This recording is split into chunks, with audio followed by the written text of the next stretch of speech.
Consequence Podcast Network. This episode brought to you by Nick B. Nick B. Fun fact. Oh, yeah? He sent me one on Facebook. Nice. He said he has never forgotten about Dre. Wow. Oh, yeah? And that has been a request that Eminem made in the late 90s. So it's been like 20 years. Well, Nick B., what's his name? Dr. Dre will be thrilled that you haven't forgotten about him. I know.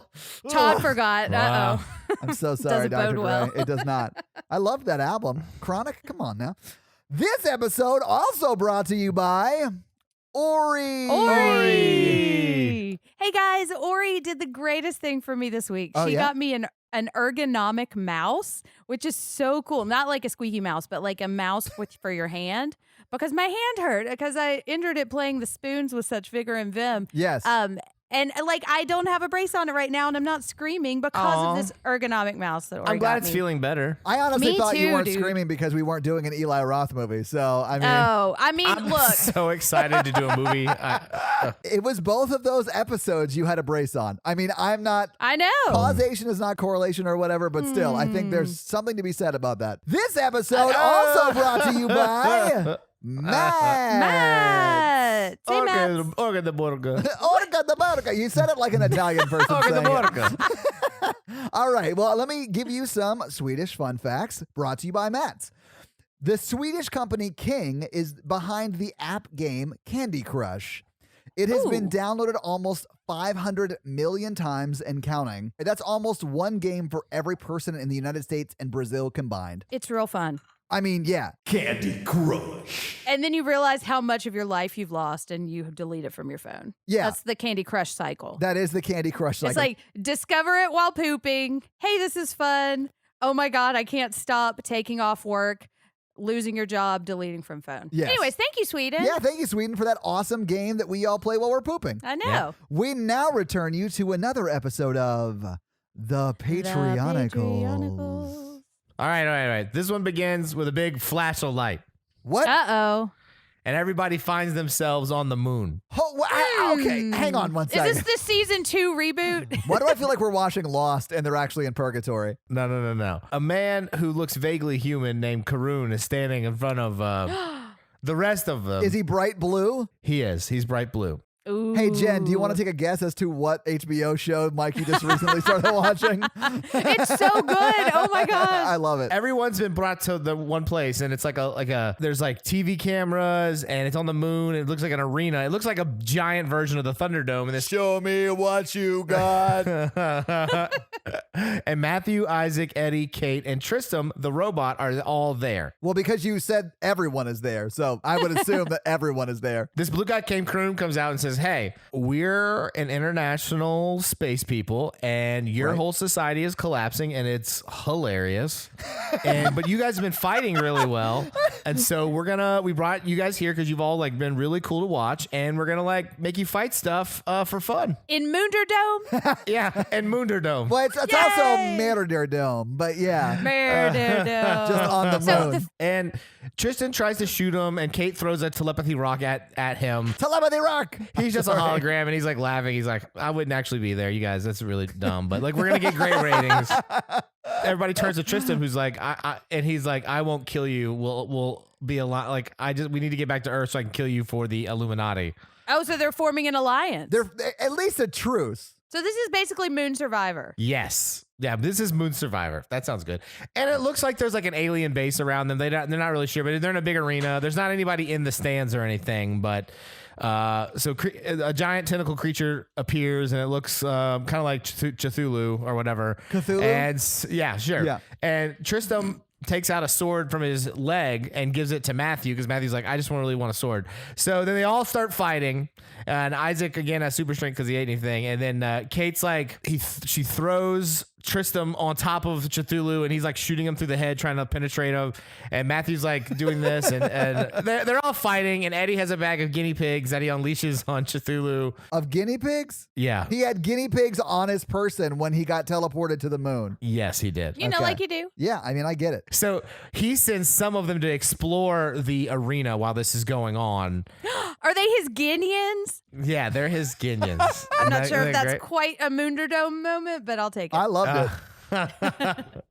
And so finally, Matthew jumps up and Kate uses her telepathy to ram Matthew with his sword through the thing and it dies. And then Isaac eats some of it because he was curious and he's a cannibal. And So they killed a Cthulhu? yeah. And then Karun's like, great job. That was great. I'll see you next week. You guys can actually stay here. Here's some food. And then like they throw some food like drops out of the sky, food and water. And then they're like, okay, we'll see you next week or whatever. And then they disappear and they're all like really confused and they can't get out. Say just chill till the next episode. Oh, will our gang be able to escape before they have to fight again? If they do have to fight again, what monster will they face? Where did Eddie hide the guinea pigs? Find out next week on another episode of The Patreonicals. This episode finally brought to you by Chris. Chris just wants everyone to know that you are loved and that you matter and we hear you. Lots of shit's going crazy right now and it's real stressful and bad. Or you're having a great time and you have got lots of love to share. So yay. Yeah, and if you have love to share or would love to receive some love, join the Facebook group. Yeah. If you're looking, if you need to talk or you need to just share some stuff, like the Facebook group is really great. There's a lot to talk about horror movies, but there's also like, hey, how's everybody doing today? It's a really good support system. It really is. Yeah. I like how Mikey is so not confident in my ability to come up with a laugh line that he takes a drink while I start talking. He's like, Oh, yeah. I'm definitely not going to need to laugh during this.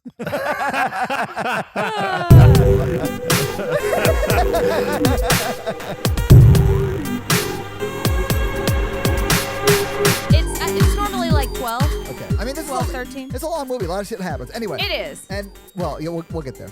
Well, they kind of like, they go to place A, then they go to place B, then they go to place B, and then they go back to space. And that's the movie. And that's the movie. Will that work? Welcome to the I'm Jen. I'm Mikey. And I'm the horror virgin Todd, which means I don't like scary movies and you guys make me watch them. But this week, you guys made me watch, and it's not a cash grab sequel, but I have to make the joke. Aliens with a $sign. Dollar sign, yeah. And the reason I say it's not a cash grab sequel is because this movie is fucking rad. Yeah, this was one of my favorite movies growing up. Oh, yeah. And it's on the list of best sequels ever made. I think it's up there with T2. I don't think it is as good as T2. And Jen, I know even bringing it up. Nothing is as good as T2. I know, even bringing it up will sometimes trigger you. But it is great. This movie is great. So yeah, have you guys seen this movie before? A million times. This might be the first time I've ever sat down and watched it all the way through. Oh, really? Okay. You piecemeal it over the years? I have tried to watch this many times over the years and got stuck after the first 45 minutes when nothing was happening yet. So slow start for you is what you're saying. Yeah. And now, I will say I like it more every time I watch it. And I did really enjoy it. There's a lot, I feel kind of neutral on this movie. Like there are some big things that bug me and there are some things that I really like. So those kind of cancel out. And so I'm like, yeah. It's fine. I will say James Cameron does have a bit of a, I won't call it a pacing issue, but all of his movies start with a very slow crescendo. Yeah, man. All of them are very long movies. All of his movies are very long movies. And the first hour is like world building. Yeah. And what's interesting is that we've already had an Alien movie, but he decides to world build it a lot bigger. And if you don't love the world he's built, like watching it again would be very boring, I think. Right. And like the first time I watched it, I think I put it on. And you know, I mean, like I've talked about it. Alien is not my favorite franchise, although there are a lot of things I really love about it. But I put it on and I was like, after like the fifth meeting, it's like, when are the aliens going to show up? And I'm not saying it's not interesting at the beginning. It's just so much talking and world building and not stuff happening. And like if I watched it again, I would just start it in the second hour. And then I love all the stuff that happens at the end, because when the action sequences are happening, like it was almost so much shit was happening that I couldn't keep up with it, you know? And I just feel like more even, and it's so hard for me not to compare this to T2 because I just love that movie, but it's also James Cameron. And I feel like in a lot of ways, this was kind of the precursor to T2. Like there are a lot of similar themes. Yeah. And I feel like that's a very well-paced movie. And this one just, it kept losing me. Jen, you might say that is a perfect movie. I have many times said that it is a perfect movie, and I will say it anytime I have the opportunity. I love T2. Yeah. I mean, I see the criticism, but I think it's pretty well paced because you have a lot of explaining to do to get Ripley back into Aliens. You can't just be like, and we're off. You know, it takes a little bit to get going, and it has a lot of explaining to do, but I think it pays off so well. It's like Lucy. And I will give you that. I think that's me just not being a big sci-fi fan. that a lot of the world building is just not that interesting. Wait, to are you me, saying you know? you don't get interested in this story because you haven't been to a space colony that gets that finds alien life? And that is what I said in the first episode, and I think that was really me trying to find a reason for this not being my preferred genre. And I think it's more simple than that. I think it's just not something that really interests me. If it interests you, that's fantastic, and that's why I think you guys, or Mikey, you're more interested in this world building, whereas I'm just like, I'm here for aliens. I want to see some aliens. And it's been an hour, you know? Oh, yeah. I love science fiction, and I love horror, and I love monsters. But like the importance of this film cannot be understated, because like the Space Marines concept that this movie like comes up with is basically emulated from like this point over in all of pop culture, video games, comic books, movies. Everything from Starship Troopers to Halo ODST. Right? Fun fact, this was actually heavily inspired by the novel Starship Troopers. Was it? Well, yeah, the novel Starship Troopers came out, but the visual style of the movie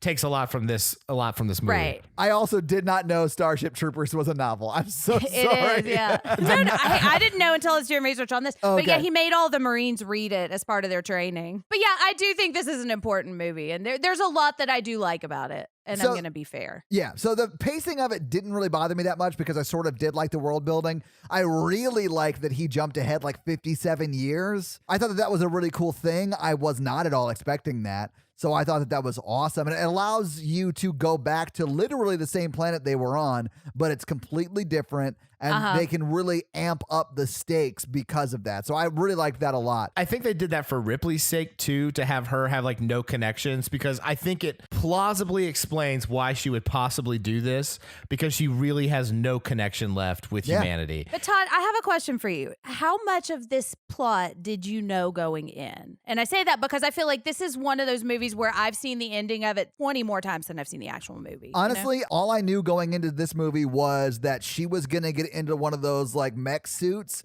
and fight an alien. I didn't realize it was like the mother alien. I didn't realize she used the airlock again. I didn't know any of that stuff. And the only reason I knew that is because that high school did a production of this that Sigourney Weaver commented on. So like I had avoided all of it because I just don't watch horror movies, you know? So that's all I knew. And I mean, honestly, this movie was rad. I watched it last night and then I watched it again this morning. This movie is not super horror-y. There's some horror moments, but it's like pretty sci-fi action. Yeah, in my opinion. I would agree. I knew Todd would like this movie. Yeah, it was rad. I really, really liked it. I thought it was a lot of fun. And I mean, we should probably just get into it because there's a lot to talk about. So let's get into this fucking movie. All right. We open on space. Something is floating in space, and we realize it's Ripley in her escape pod. Right. Believe it or not, it's Ripley. Yeah. She's floating on air. I never thought that she'd come so far. Who's at the door? It's a robot arm. Who could it be? Believe it or not, it's Ripley. Nailed it! Oh my God, I love it. That was amazing. That these movies from the 80s and 90s, humanity isn't as dark as they are in the movies now, because I totally believe that if this movie was made now, these scavengers would have just murdered Ripley and took in her ship. Oh, totally. Yeah. In the Christopher Nolan reboot. Yeah. Zombie. Like one scavenger murders the next scavenger, and then I hate that I'm about to reference Iron Eagle 2 in as many episodes, but like this could easily have been just Iron Eagle 2 and restarting the whole series. Well, have you seen the third one? No. Oh my God. Does she die in the third one? I don't want to talk about the third one. It doesn't exist and I hate it. Oh my God. Okay. So Ripley is alive. Hooray. But now these guys are pissed because they can't salvage the ship. Pissed. They're like, I guess we're not scavenging. She's alive. And I was like, well, I'm glad that some people are still nice people overall. Yeah. All right. So now we're on a space station outside Earth, and she's in a medical bay, and Paul Reiser is there. And this is when I remembered how dreamy Paul Reiser is, because until you, spoilers, find out he's evil. Right. I mean, he's young and hot in this movie. And he seems super nice in this scene. Like he's like he does. trying to explain what happened. And he's like, oh my God, they haven't told you. Listen, you left in your early 30s, but you are now an 88-year-old woman or whatever. Right. But you don't look like you've aged a day. No, so and that's honestly, she's really looking great in her She old is. advanced age. Yeah. I mean, she still looks good. I'll say it. She does, dude. Sigourney Weaver is awesome. she's amazing. But he does say at some point, he works for the company, but don't let that fool you. I'm really okay. Which, knowing what was going to happen, I was like, that's a little riser If you have to shadowing, say I it, see. you're probably not okay. Yeah. What was that thing it was the thing? Oh, I would never. That's what I was trying to think Oh, of. yeah. If That- someone says, I would never, they are actively Exactly. doing that thing. Yeah. To be honest. So Yeah. everything you just told me you weren't honest about? And honestly, if anyone ever says, to be honest, I would never, that's a double red flag. You got to bounce immediately. Yeah.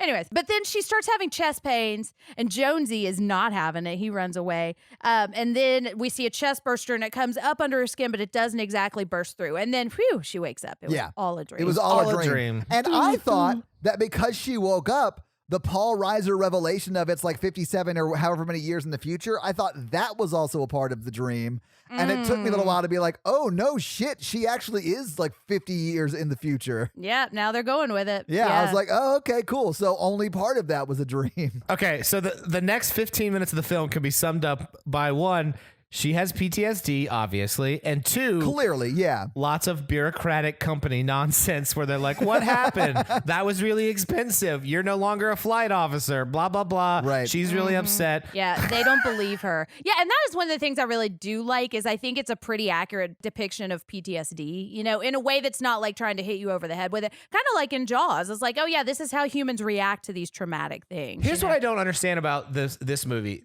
and this is what bothers me, because the company's like, this doesn't sound very plausible, but the Marines talk like they've met like 7 species and like interacted with them. I had that note too, because when the Marines get there, they're like, oh, this is just another bug hunt. So they've done this before, right? And they also talk about Artanian poon or whatever. I'm sorry, what was that? They talk about some made up species vagina. Ooh, I not must in my have missed movie. that. Yeah, I was not aware that they were talking Is that about. in the porn director's cut? Mike? No. It's when they're at the table when they're eating with after the knife thing. Oh, I tuned a lot of that out. Probably because they were talking about alien vagina. I get it, Jen. But yeah, I mean, this should not be that difficult to believe. And I saw a lot of parallels to kind of stuff that's going on right now. It's like this corporation not really caring about things that don't directly affect them, only caring about their bottom line. So it benefits them to not believe this because they already have this colony set up and they don't want to have to go like take the colony down. Yeah, they you know? literally sent 50 or 60 or 60 or 70 families to this planet. Yeah. But on the face value, they don't believe her, but they actually do believe her, and that's why they send the colonists to investigate the spaceship. Is that why they sent the colonists? I thought they were trying to colonize the planet. They did send the colonists to colonize the planet, but once she tells her story, then they send them to investigate the spaceship from that colony. Yeah, and that's kind of some of the insidiousness that I think I'm talking about is like that, yeah, you're pretending to have this good motive, but really you're sinister and you're only in it for yourself. And Right. there's also this not believing her, which is just like the trope in horror where they don't believe women when clearly there's a bunch of evidence and you've seen stuff like this already. And what reason do you have not to believe her except that she's just a woman and you don't? In the company's defense, Oh, dear God. they find her in an escape pod, and there is no evidence that an alien existed. But That's true. her ship is missing, and it blew up 50 years ago.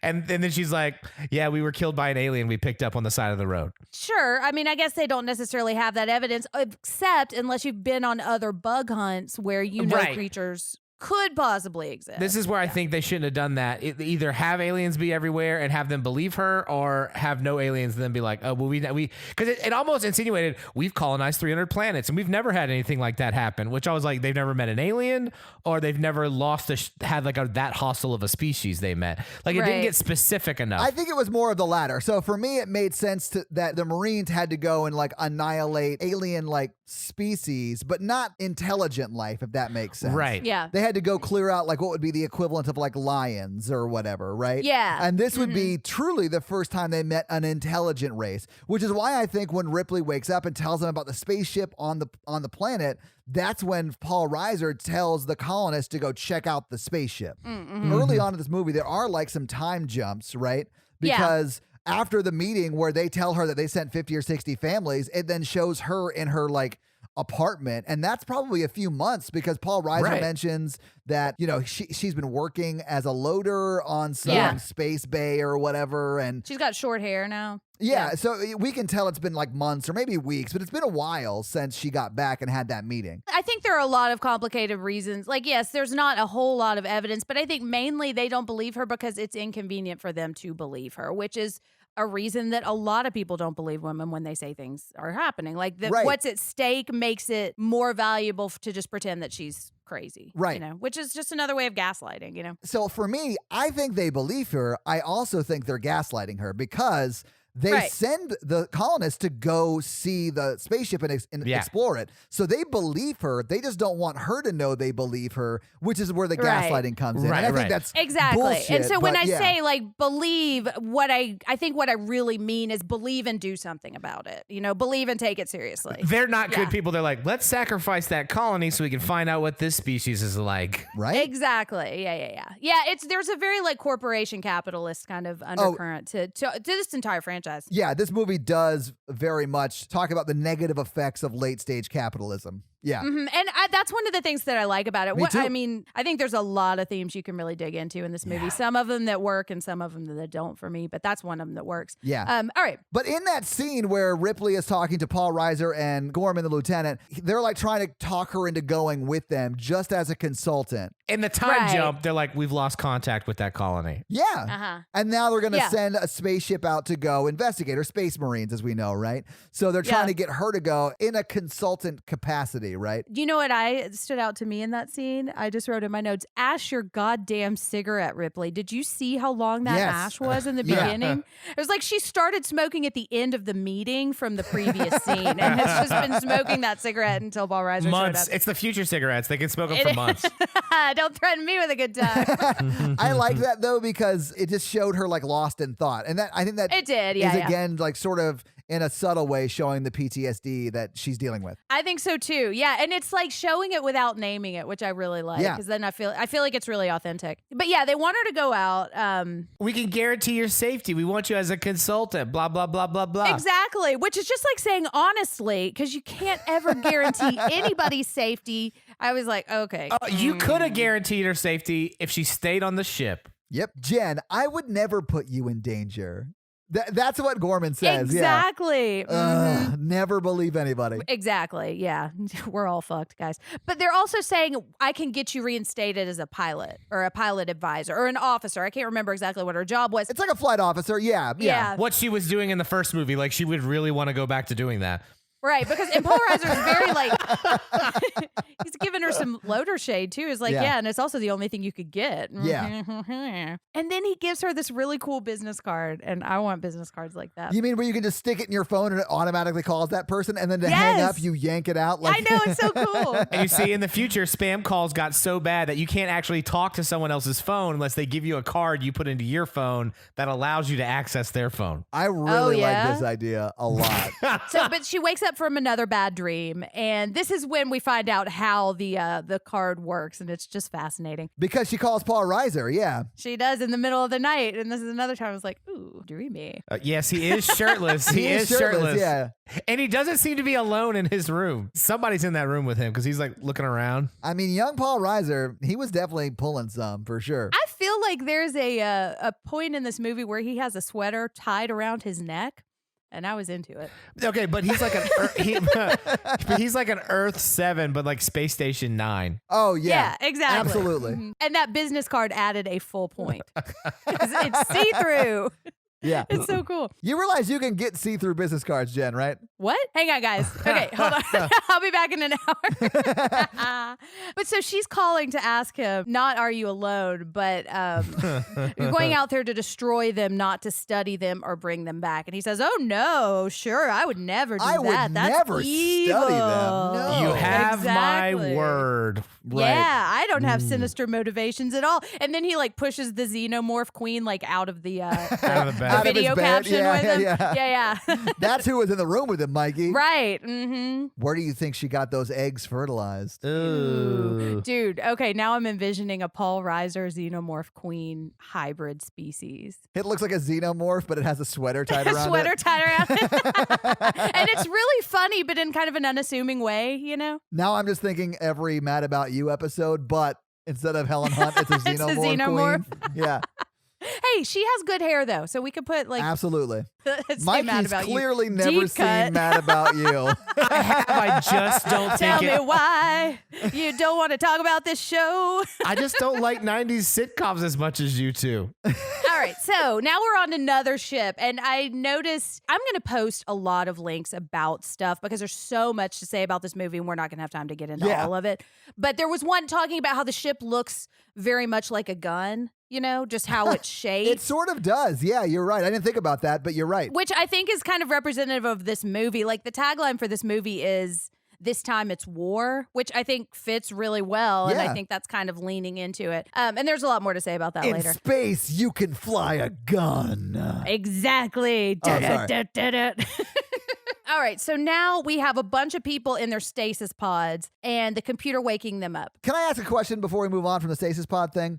Uh-huh. First off, why do you have to be in your underwear to be in a stasis pod? I was wondering about that. That doesn't make any sense at all. And as they start to wake up, you see the captain in his underwear before he gets out of his stasis pod, put a cigar in his mouth.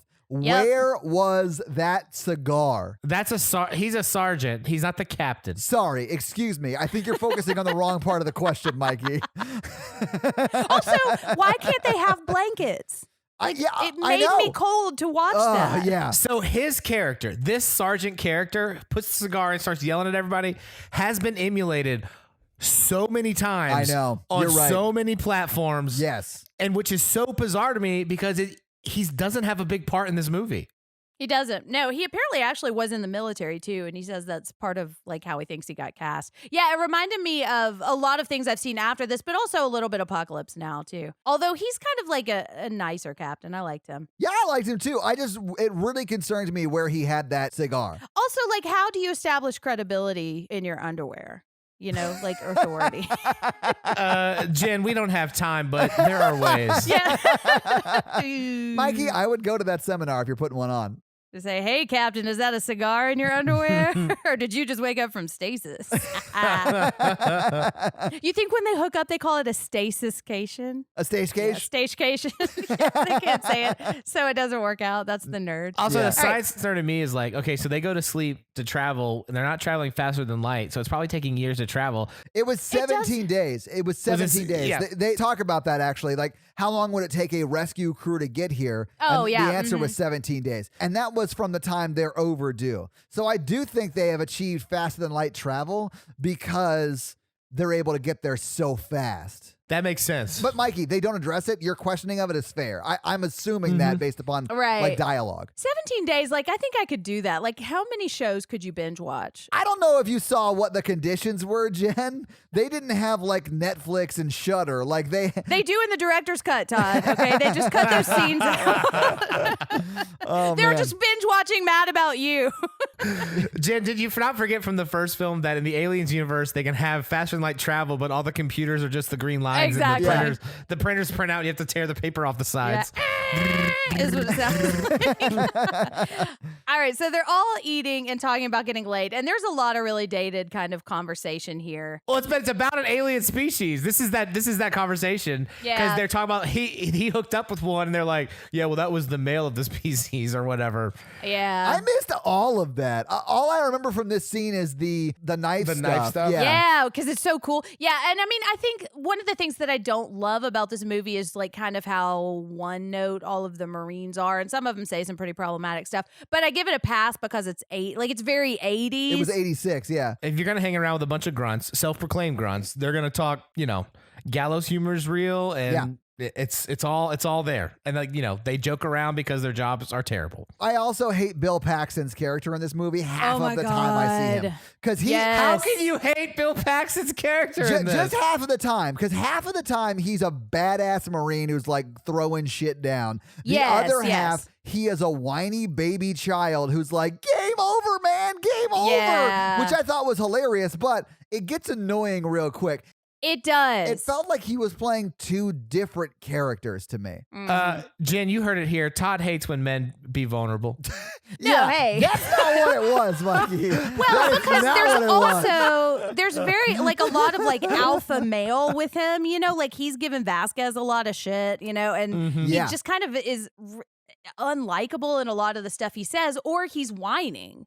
But then I think he kind of has a turn later in the movie. First off, no one can give Vasquez shit. She is unshittable. Well, I mean, she can give it back, but they're still giving her shit. yeah. I mean, Bill Paxton does like, have you been mistaken for a man? And she does not at all look at all like a man. And then her comeback, the whole, no, have you, is a great comeback. I really liked her like ribbing and you him can back. just tell that they love her a lot more than him. I'm just saying the whole squad. Right. yeah. Yeah, and I think it's interesting. Like, I just think you can kind of see divisions in the squad, and like they all work together mostly well. But I mean, you can see like these kids are friends and these guys are not friends. You know, and so. There's but little I cliques. do agree.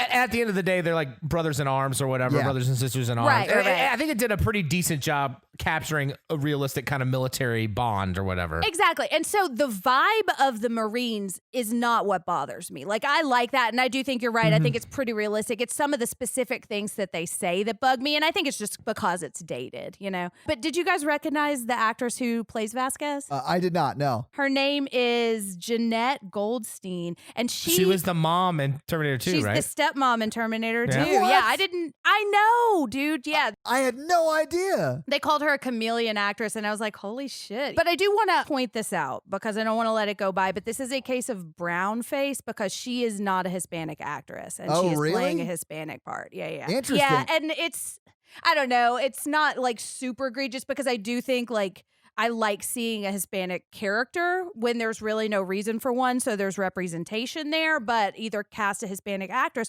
or Jeanette Goldstein is Jewish. So they could have made that character Jewish too. So And also, like, this is way before people started having those types of conversations. Exactly. Which I think is not great. Like, we could have been having them back then and we just weren't. But I think it's great we're having them now. I think so too. Yeah. And I mean, I'm not like, I understand and I am kind of giving it some grace for being an 80s movie. I just wanted to point it out because this is an instance of that. Yeah. And I don't think, if it was made today, I don't think it would happen. All right. So let's talk about this cool knife thing. Also, the fact that I love Lance Hendricks in this movie.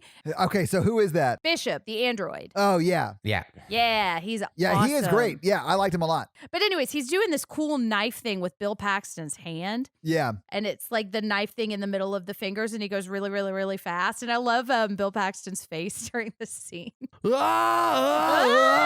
His voice Yeah. is so annoying in these parts. Oh my God, if I didn't love Bill Paxton from other movies, I would not be able to stand him in this movie. I mean, he plays a really good most disliked Marine of the troop. I mean, Well, yeah. because they held him down and held his hand down, so Bishop did this to them, and everyone else is just cracking up because you could just tell they're like, he's the one that doesn't quite fit in, and they like give him all the shit. He's the one who's still getting hazed. Right, yeah. Well, and apparently I don't know if I'm going to tell this right, but I don't think he knew that his hand was going to be involved in that scene until it was time, because originally it wasn't supposed to be in his hand, and I don't know why they put it in there. And Probably because they hated him. I love him and other stuff. Me though. too. And Ripley freaks out because she's like, get that fucking android away from me, blah, blah, blah. Yeah. Right, which understandable. I agree. After what happened to her in the first movie, I get it. But Paul Reiser's like, oh my God, I didn't even think about this. We always send a synthetic human on these missions. That's like a normal thing. Sorry, I should have warned you because of what happened. Right, but I prefer artificial person. Oh, sorry. So Which yeah. I really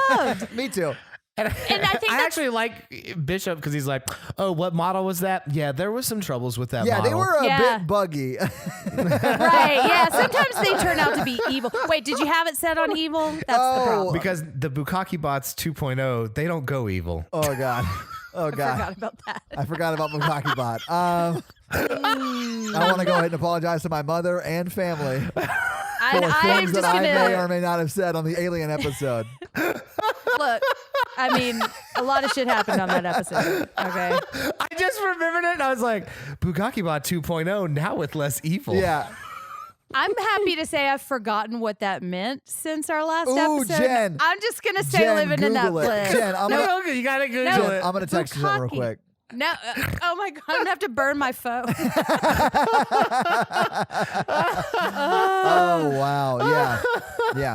Anyways. Okay. The movie does a good job throughout the film playing on the fact that we don't quite know if he's good or evil until the very end. They do a good Yeah. job of not foreshadowing his revelation of good, right? Right. Yeah. And when I say like I want more Bishop, like I understand why they did that because he's absent from the story for a long time, so we don't know what he's doing. I just really like him, and I want. Me too. Oh more. yeah, I thought I it want was a a good Bishop character. spinoff. But they also, the rest of the crew does not like this Lieutenant Gorman. He's brand new. He doesn't sit with them, and they can tell he's brand new to the ship, brand new to their unit. Yeah. And Hasn't really proved they don't himself in respect him. battle yet. Yeah. He's kind of very wet behind the ears. And so now they're having their like, this is what we're doing meeting. And I love these kinds of meetings. What is it? It's called a briefing. briefing. It's a briefing. Yeah. Welcome to the 8 a.m. This is what we're doing meeting. Right. Yeah. I said my therapist says in one of our briefings the other day, and I was like, oh, I'm at work. Oh, that's right. I was like, Jen, that's what we call in the business an overshare. Exactly.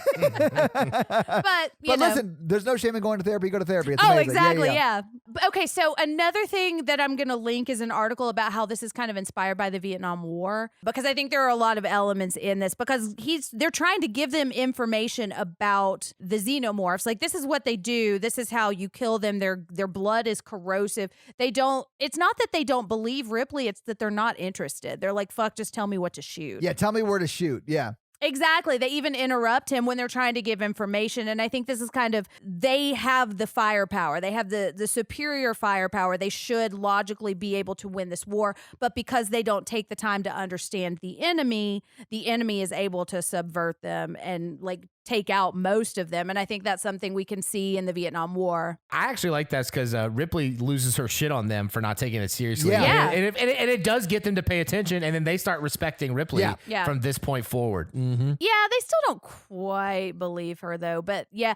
I don't think they believe her, but they respect her because she stands up for herself. Right. Yeah. Well, and like the premise of the entire first movie is if they had believed Ripley and put that guy in quarantine, they would have been saved. Yep. So Ripley is like, well, fuck, I'm not going to let this happen again, you know? Right. She literally says in this scene, listen, one of these things, just one of them killed my entire crew in under 24 hours. And they're like, oh shit, okay. Right, Like, exactly. We're not fucking around with like roaches. Like, these are smart things that will kill you. And she doesn't say Yeah. it like, hey, please No, listen. she's one like of these yelling things. at them. Yeah. It's Uh-huh. great. Yeah.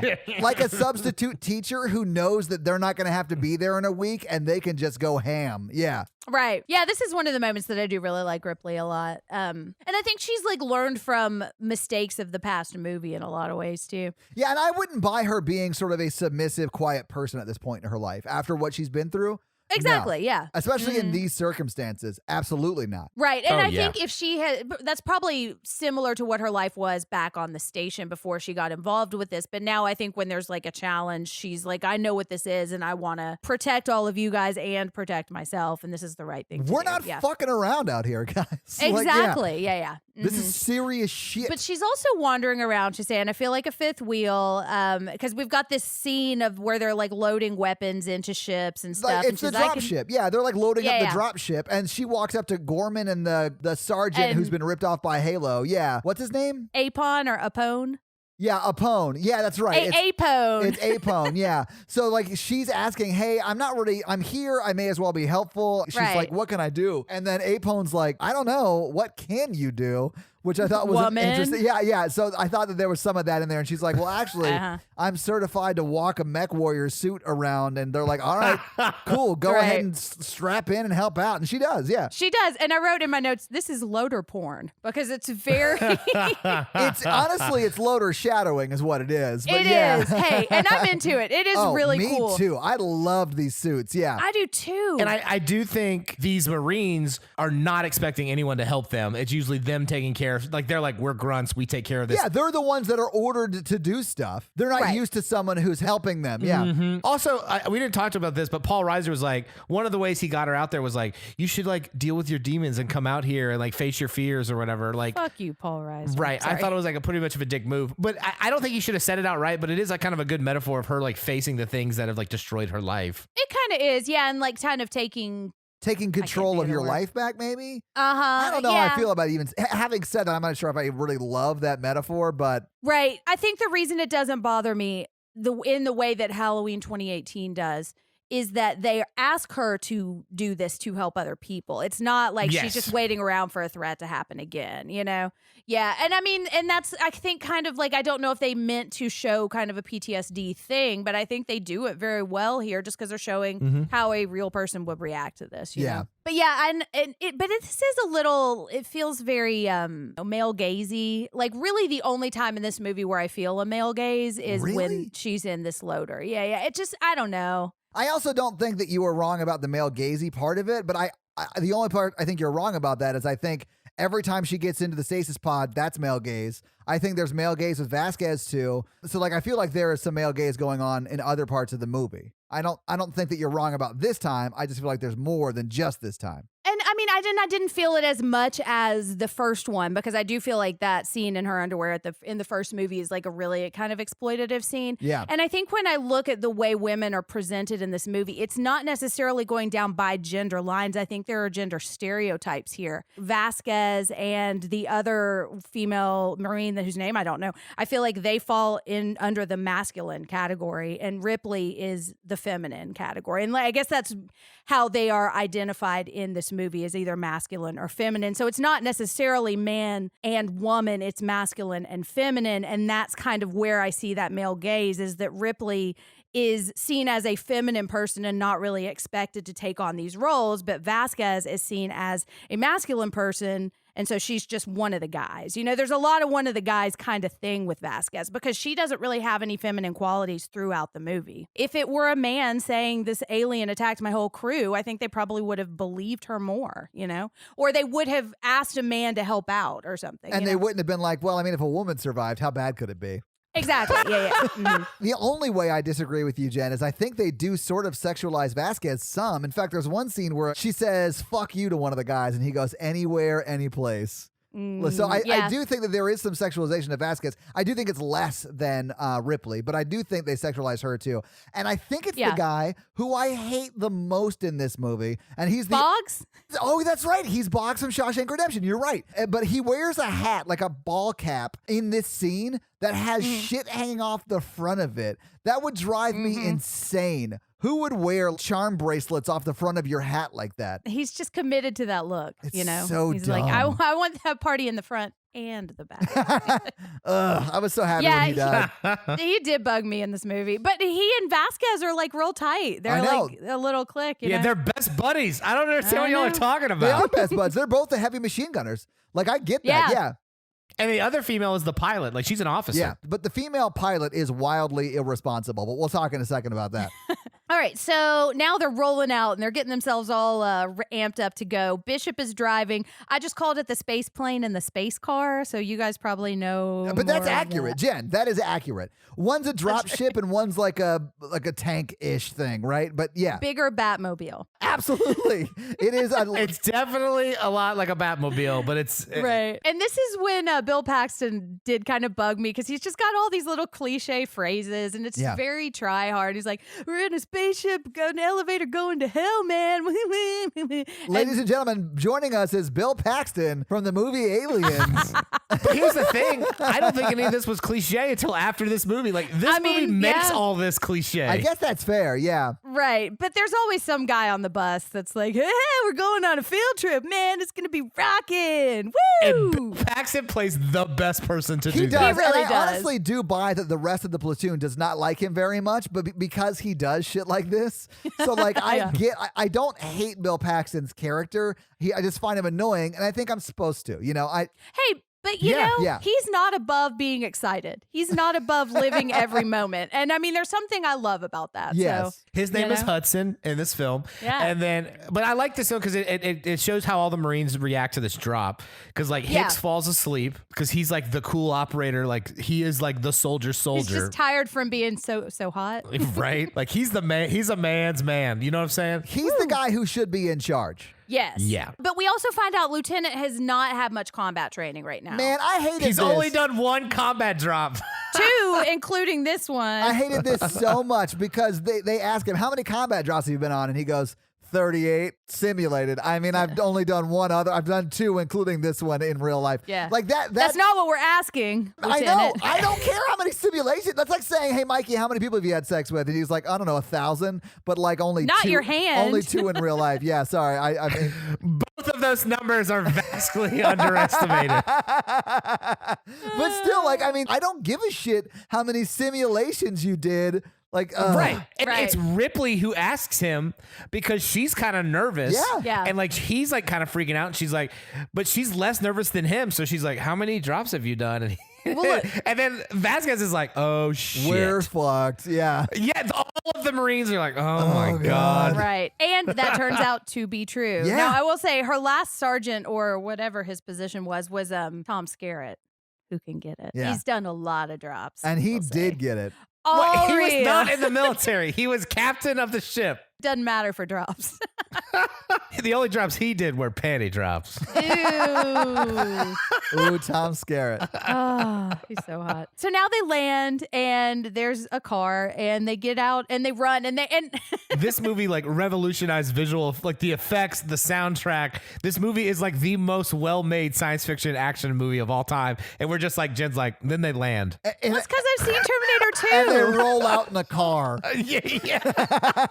I mean, I don't know. Yeah, I mean, if you guys want to talk about it. There's like I mean- crescendoed military music. It's just like basically showing this overwhelming force of them coming down there. Yeah, it does a good job of setting the scene. And Yeah. they're all badasses because Yeah. they end up killing like 100 of these aliens Yeah. They later are. on. And it's good. And I like it. I mean, it's It's a car. We get it, Jen. It's an armored personnel carrier. It is an Oh, armored okay, personnel sorry. carrier, but it looks like a car. But so they're walking through and they've got these gigantic guns that you have to hold with both hands and like strapped around your waist or something. They actually look like, if you know what a Steadicam looks like a professional Steadicam, it Oh, looks yeah? exactly like one of those things. You have it wrapped Oh. around your torso, and then it sits on like a pivot arm. I thought that was actually very cool. It looks like they literally took a Steadicam and just put a big machine gun on it. It was very cool. They duct taped it. Yeah. I thought it was cool, Mikey. Did you not think it was cool? I'm sick of you talking bad about this movie, Mikey.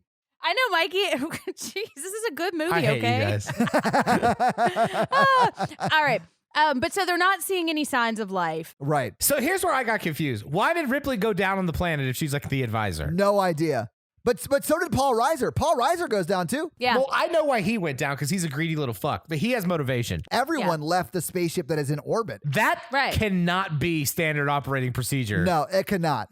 It seemed insane to me. Yeah, it seemed very risky. Well, to yeah, me. because there's- when it turns out to be super risky. Exactly. And almost Yeah. killed them. Yeah. So they go outside, they find signs of a huge battle in this huge colony, and then Yes. then in operations in the med room, they find out they barricaded a section of the colony and like welded everything shut, and there's like explosions and acid everywhere, and they're talking about how, hey, Ripley, they must have killed one of your aliens because there's acid goes all the way through the floor, and they're looking Yeah. up, and the Marines are respecting Ripley at this point, but I don't know why Ripley's in there. Ripley's not in there yet. Because they're clearing the area. They are. Ripley's in. No, but after they clear it, this is what happened. I mean, Yeah. Right. Yeah. Well, but they immediately clear it, and Ripley's like, "Is it secure yet? What the fuck?" No, it's not at all safe. Yeah, but she still goes in. Like once they're on the ship, they walk in and there's like the glass, like with the liquid and the facehuggers in it, and it looks like they're all dead. And then Paul Reiser goes over, and I guess the facehugger senses the evil in him and like jump scares Yeah. him. And that's the first like scary thing that's really happened in the movie. Other than It really is, there's yeah. that moment at the beginning where we think the chest burster is going to come out of Ripley. but the tension is ramping up since from the moment they land.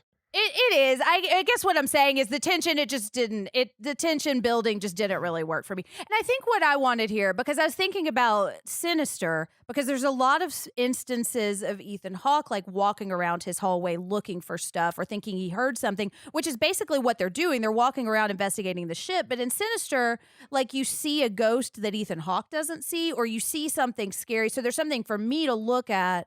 But here, I think I'm just following these people, not seeing anything super ominous. And I'm just like, okay, how long are we going to keep looking? Like I just wanted a little something more. And I'm not saying it's bad. I'm just saying the pacing right here, like, all right, give me something.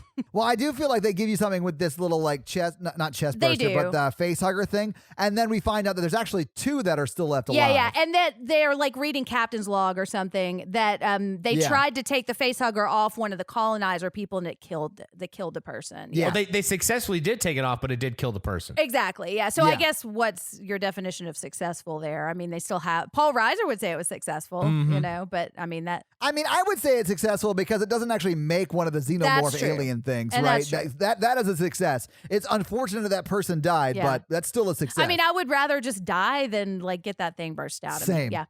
And you learn that like this colony has been dealing with these aliens studying them for a while, and then something really bad happened. It does a lot of world building and like if you're a fan of Alien, this movie is like your wet dream because there's so much alien world in this movie. And I do think it's interesting how they build out the world. Like they add to like the creature stuff. Those is one of the things I do really like about it, because I think the facehugger concept is really interesting, and we don't get very much of that in the first movie.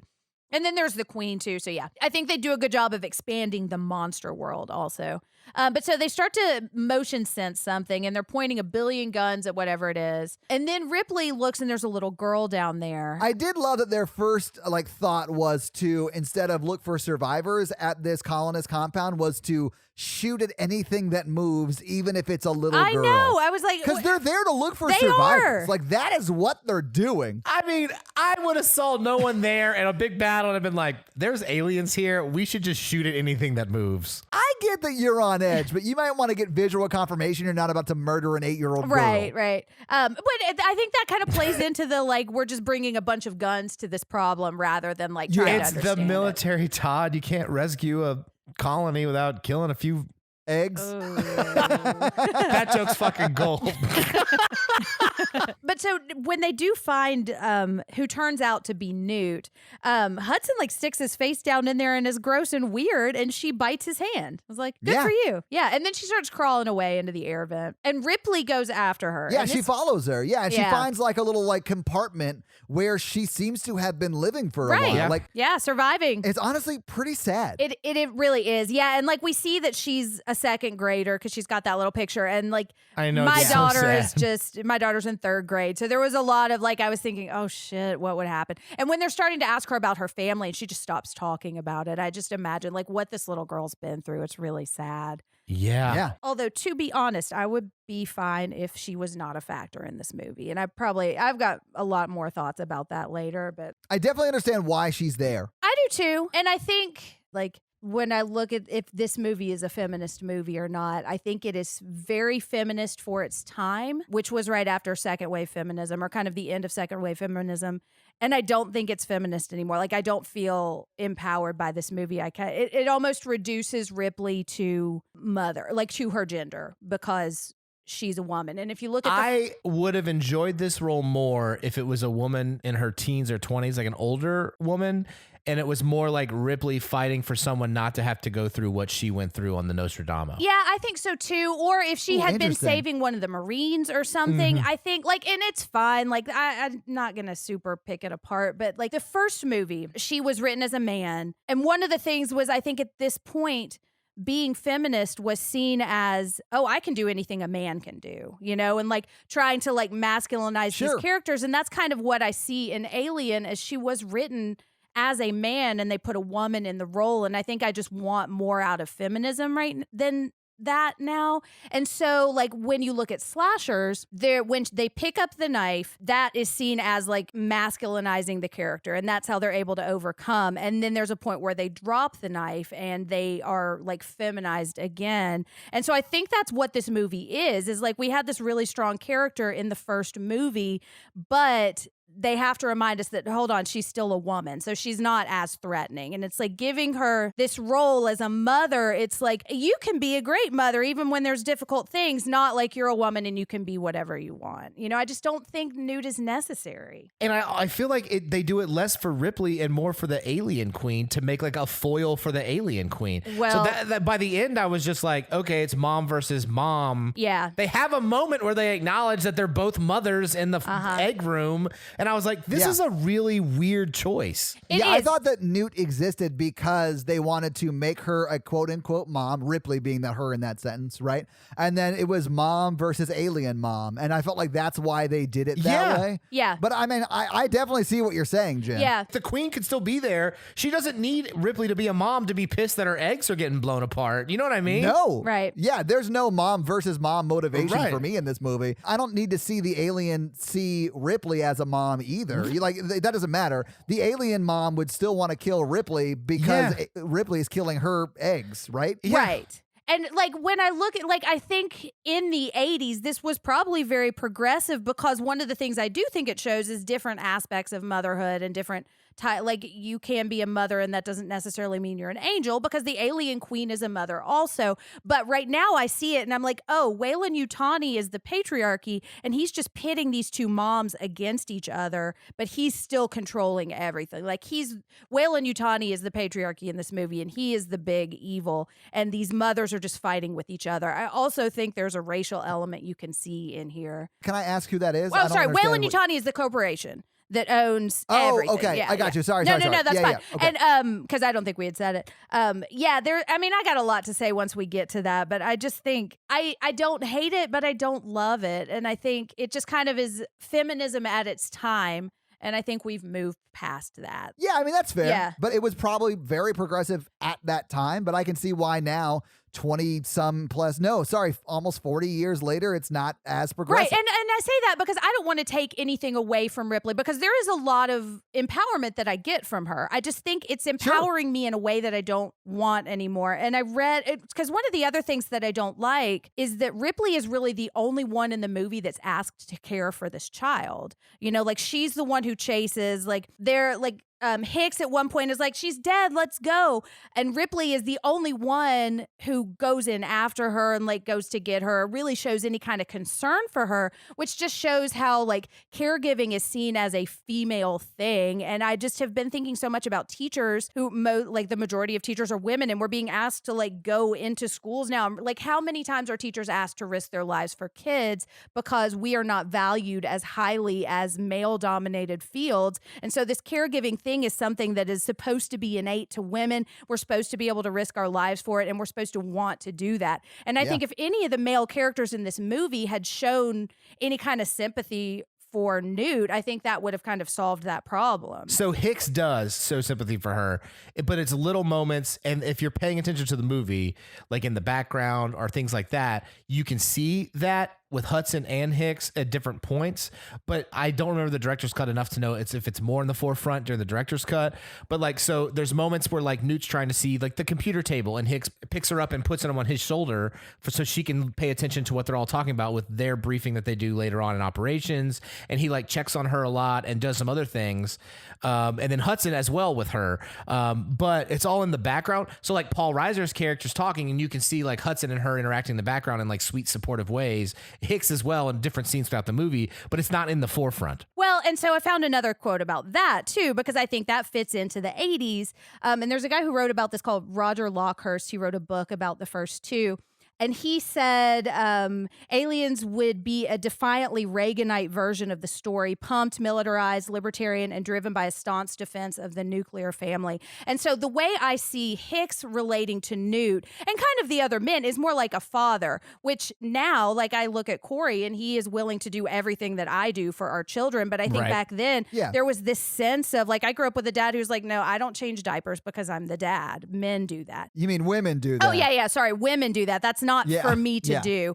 So that's kind of what I read here, which kind of rubs me the wrong way, is that it just looks like there is a nuclear family at the end. There's Ripley, there's Hicks, and there's Newt. And yes, and Hicks, Uncle Bishop. And Uncle Bishop, yeah, sorry.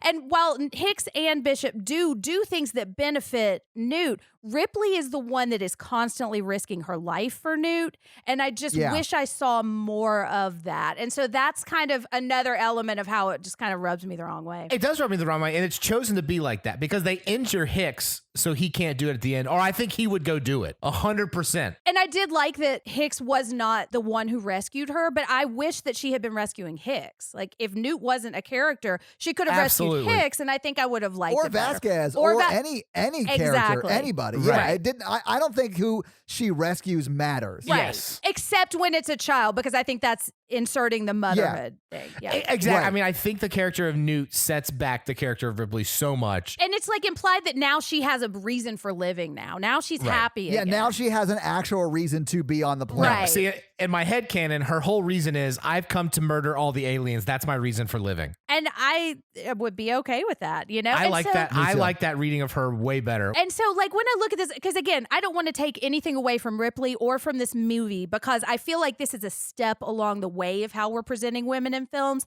And I think this is an important one. And I'm actually going to link two kind of competing views of how feminist this movie actually is.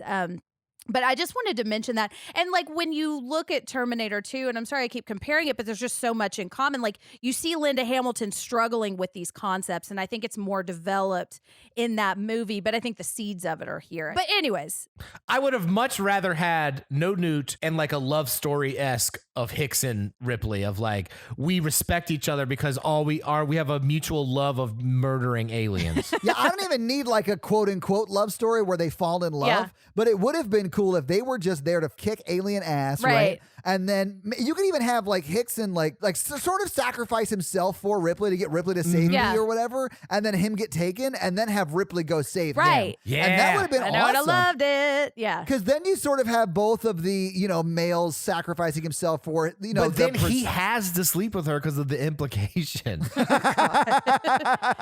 What are they on a boat? No, I think it would a be ship, Todd. That's fair. That's fair. But I think it would be cool to then have her save him and then them get away. Right. Yeah, that's what I wanted from the end. Now, all of that said, I do like her and Newt together. Getting past the fact Sure. that I don't like it as part of the plot, I think it's done pretty well. I think so too. Now that we've had all these serious talks, we can like get into like the movie. The action. Yeah. Okay, because like all that stuff's really bad, but like let's talk about alien murder fight war stuff. Let's do it. I'm ready. Well, Welcome back to Alien Murder Fight War Stuff. that sounds like the worst game show ever. so Hudson says that he found all of the colonists because helpfully they put little trackers on all of the colonists. And they say, yeah, let's go get them. They don't see anything weird about this, that like this colony is destroyed. Oh, they must be having a big meeting or something. Yeah, they're having a big town hall, I think one of them says. Right. Like, I think they're joking. No, I think they're obviously they're like, not. Yeah. this is all really bad. yeah. So they're now going to where the colonists are supposed to be, and they go inside, and there's like this big gross black stuff on the ceiling. Pause. Okay. This movie does a really great job visually showing where things are. So you have the Yeah. colony town, which looks like a bunch of buildings connected. Yeah. And then like 4 miles away, you have like the reactor that does the atmosphere stuff. And it doesn't. And they had to drive over there. Yeah. They have to drive over. But this movie does a really good job of showing you, like, you have a really good spatial awareness of this movie, what's going on this planet, which I thought a lot of directors don't do very well. And this one does it really well. I saw it as, oh, they're in the space car now going somewhere, just because I'm not the most visual person. But yeah, I mean, I could tell they were in different places. They're in the Space Corvette. They get the armored Sorry. APC and they drive to the reactor where they change the atmosphere. Yeah. Yes. Oh, this is serious science fiction. Okay, can you pay attention? I like how Newt was like, "You're all gonna die. Like this Right. is a terrible idea. Let's just Yeah. leave." Well, okay, and so we kind of skipped over the scene where she and Ripley are talking, but she says, like, don't you think you're safer with us? And Newt's like, no. I saw them kill a bunch of people like you. Yeah, which I've hung out with adults before, and have you noticed that there aren't any around? I watched all of them Right, die. because they said it's like 60 or 70 families. Like, that's a lot of Yeah, people. I think they say 157 people, something Yeah, like that. yeah. Yeah, it's an insane number of people. Well, yeah. so they get down to, there's a bunch of secreted resin, and everybody's just wandering around. And then Ripley's like, hey, aren't they on top of a big bomb thing? Well, they're on top of a nuclear Yes. reactor, or technically inside one, because the nuclear reactor is what powers the terraforming facility, right? Yeah, Mikey, yeah. you're the sci-fi nerd. It's Yeah. what makes time travel possible. Yeah. It's basically, they're like, because in the first movie, this was like a moon rock. Apparently, they have just added an atmosphere due to this machine. Yeah, that big Yes. thing that Wayland Yutani produces. Isn't that cool? Yeah, mass produces. Yeah. They call it the shake and bake terraforming They machine do. or Yeah. whatever. You won't Yeah. believe how terrific it is. Oh, wow. It's shake and bake, and I helped. I really do like that this movie sets up that this is just some shitty backwater, and like the universe of that world is just huge. Yeah. And like, because the Marines are all like, time to go save some shitty colony again. Like they do it I just all wanna the get, time. Yeah, I just want to get off this duty. Sorry. Are you laughing because you but- said duty? Yes, she is. Really? You're an adult I woman. know, man. I can't help it. Like Ripley, being a mom is not the only thing about me, okay? But so here's the thing that bugged me, because yes, it's legitimate that you wouldn't want to shoot a bunch of grenades on top of a big thermonuclear reactor. And if Lieutenant Wet Behind the Ears had just told Apone that, maybe everybody Yes. would have been mad about having to give up all their ammo, and maybe they would have actually done Yeah. that. And I think that goes back into like, it's just guns, and the grunts on the ground don't need to know what's going on. Just follow my orders, you know? But that's how they treat them in the military a lot of the times. Yeah. They are pissed because Apone has to collect all their magazines, Right. although some of them keep them. Uh-huh. And they have to use just their flamethrowers Right. while they're down Yeah. there. Or Hicks brought his own shotgun, which I thought was a really cool touch. So, and this is the point in the movie where I wrote, is anything ever going to happen? Because I was so tired of them just wandering around. I was like, where are the fucking aliens? I cannot. I just can't. I can't even do this. But Jen, we're about to get there. We And are. don't you love the alien reveal? Like, I loved the alien I do reveal too, right here. yeah. I thought it was so cool because they're walking and like that place that you were covered in resin, like you were talking about, Jen. Uh-huh. And they're walking and walking and walking. And then they start to see, bodies. They see bodies. Yeah. And they see an open egg and they see skeletons. oh, and one of the bodies like wakes up and it's like, kill me, Uh-huh. kill me, mother. And then a thing bursts out of her chest and they flamethrower. Yeah, they flamethrower it, and then Yeah. that's when you see the aliens literally like peeling off of the walls. I thought that was so cool. Mm-hmm. I think I so thought this too. does a great job of like the stakes Yeah. of this movie, because like the first movie is one little alien Yeah.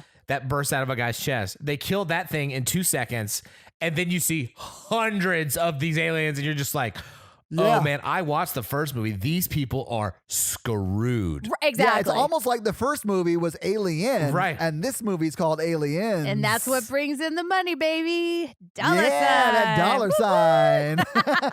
Yeah, no, I agree. And I do think that they immediately up the stakes like that by just taking out the threat that killed the entire first Yes. movie. Yeah.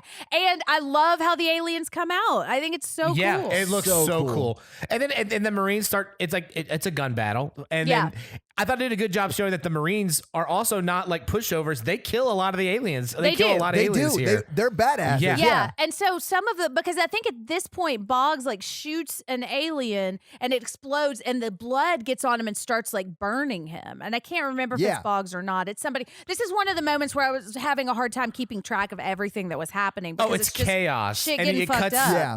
It cuts to the lieutenant back in the APC watching their video, and he's like, "Oh, guys, are you okay?" And it's like people are dying left and right. There's gunfire and flames, and you're like, Yeah. "No, they're not. They're And not This okay." wasn't in my And simulation. I was just gonna say that's the difference hated between a him. simulation and reality, because he's giving Apon, Yeah. probably he's giving Apon the, I hope we're saying his name right, like the right commands. But if shit's going crazy and he can't hear, it doesn't matter what the lieutenant is saying. Yeah, I doubt in the Aliens universe they have a Kobayashi Maru type situation. Exactly. So all of their simulations go exactly the way they're supposed to, and this guy is not prepared for what he's being asked to do. And then Ripley's like, "You got to pull your team out. They're gonna die. They're all gonna die. Just get them out Right. of there. Get them out of there. Get them out of there." but he doesn't, and then she eventually like gets on the horn Yeah. or whatever and is like, "Get out of there, you idiot!" Yeah, she gets on the I love blower and that. she's like, there are Yeah. aliens there, not just well, one then she this hijacks the time." car. She does, yeah. "Oh shit, yeah, she does. That's right." She's a badass, man. And she like She throws is, the yeah. lieutenant out of the driver's seat and grabs the controls and is like, "I'm gonna go get him then." And Right. then Paul Paul Reiser, to his credit, is like, you had your chance, Gorman. That's what he Right. says to him. Yeah. Yeah. Yeah, and Absolutely. she essentially takes control of everything at this point. Although technically Hicks does, but she's really running the show. Yeah, it really is her. And so she gets them, they like run out and they all get into the big car. And she's driving away, but apparently she's like done something to the car. So she's driving on metal and there's a xenomorph on top and it's a pretty cool car chase scene. So she takes the APC and she drives through the alien-made wall of like their resin and stuff. And it's like, and like Hicks is like, oh, there's the APC. And like the survivors get on. Well, and then an alien, as they're trying to close the door, an alien like tries to like keep it open, and then Hicks sticks his shotgun in the alien mouth and says, "Eat this," and then blows his head off. I was like, "Yeah, Which is let's so do cool." this. Yeah. It is so cool. I love But it. then it gets acid blood on him too. He does, yeah. Yeah, and so he starts to get burny a little bit. Actually, it gets on Hudson. Oh, Hicks is the one that shotguns him. I only have eyes for Ripley, so like a lot of these Marines, I kind of kept losing track of who was doing what. And it all happens sort of quickly. It does. Like, there's a lot of chaos. It was hard for me to keep track of who died until later in the movie when you see, okay, these people aren't here Exactly, anymore, right? Yeah. Well, and so now she's driving the space car away, and there's a xenomorph on top, and he's like smashing through the window, and she like runs over it and is awesome. Michael Biehn comes over and says, he's down, you fucked the car up. I think he got back in that APC, saw that she was the one that rescued them, and like she's in control, and was like, oh, we are really in trouble. I've got to like, okay, let's stop the car. I need to take control of this situation because I read that as like her PTSD was taking over I think and so, he too. needed to calm her down. Yeah. I think so too. But I also wrote, are you sure they're far enough away? Because it didn't seem like they've been driving very far. And I was like, I think they until they're back in orbit, they're not far enough away. I know, yeah. Also during this scene, boxes fall on the lieutenant and he loses consciousness for the next like 20 minutes. Which is fine. Yeah, with he gets me. a concussion or whatever. Yeah, but we don't need him. We don't. Exactly, Jen. We don't need him, so it's fine. So like Hicks is in command because the sergeant's lost. Yeah, they're inside the car deciding what to do next, and Ripley's like, the only thing left to do is to go to orbit and nuke this place. It's the only way to be sure. And that's such a great scene. And then Paul Reiser's like, no, this is like a really expensive colony or whatever. This is like millions of dollars you're saying you're going to nuke. Right. And then I love Bill Paxton because he's like, yes, to what Ripley says. He's like, sold. Let's do that. Right. And then Ripley's like, she's really smart. And that's the thing. Old Ripley is through, like the first movie Ripley is through this movie, but like I just don't like the changes they made because she's like, well, technically this is a military operation. And since the lieutenant's unconscious and the sergeant is dead, Corporal Hicks is in command, right? Corporal Hicks. And he's like, yeah. Oh, yeah. And he's Yeah, I am in charge. Let's nuke this bitch. And then he goes over to Ripley and he's like, what should I do, Ripley? I really don't know. And I know you're the one who should really be in charge. Well, I mean, but he does exactly what He she does. suggests. Yeah. I mean, I think he knows what's best. I think so, too. And that is to listen to Ripley. I mean, what would Ripley do?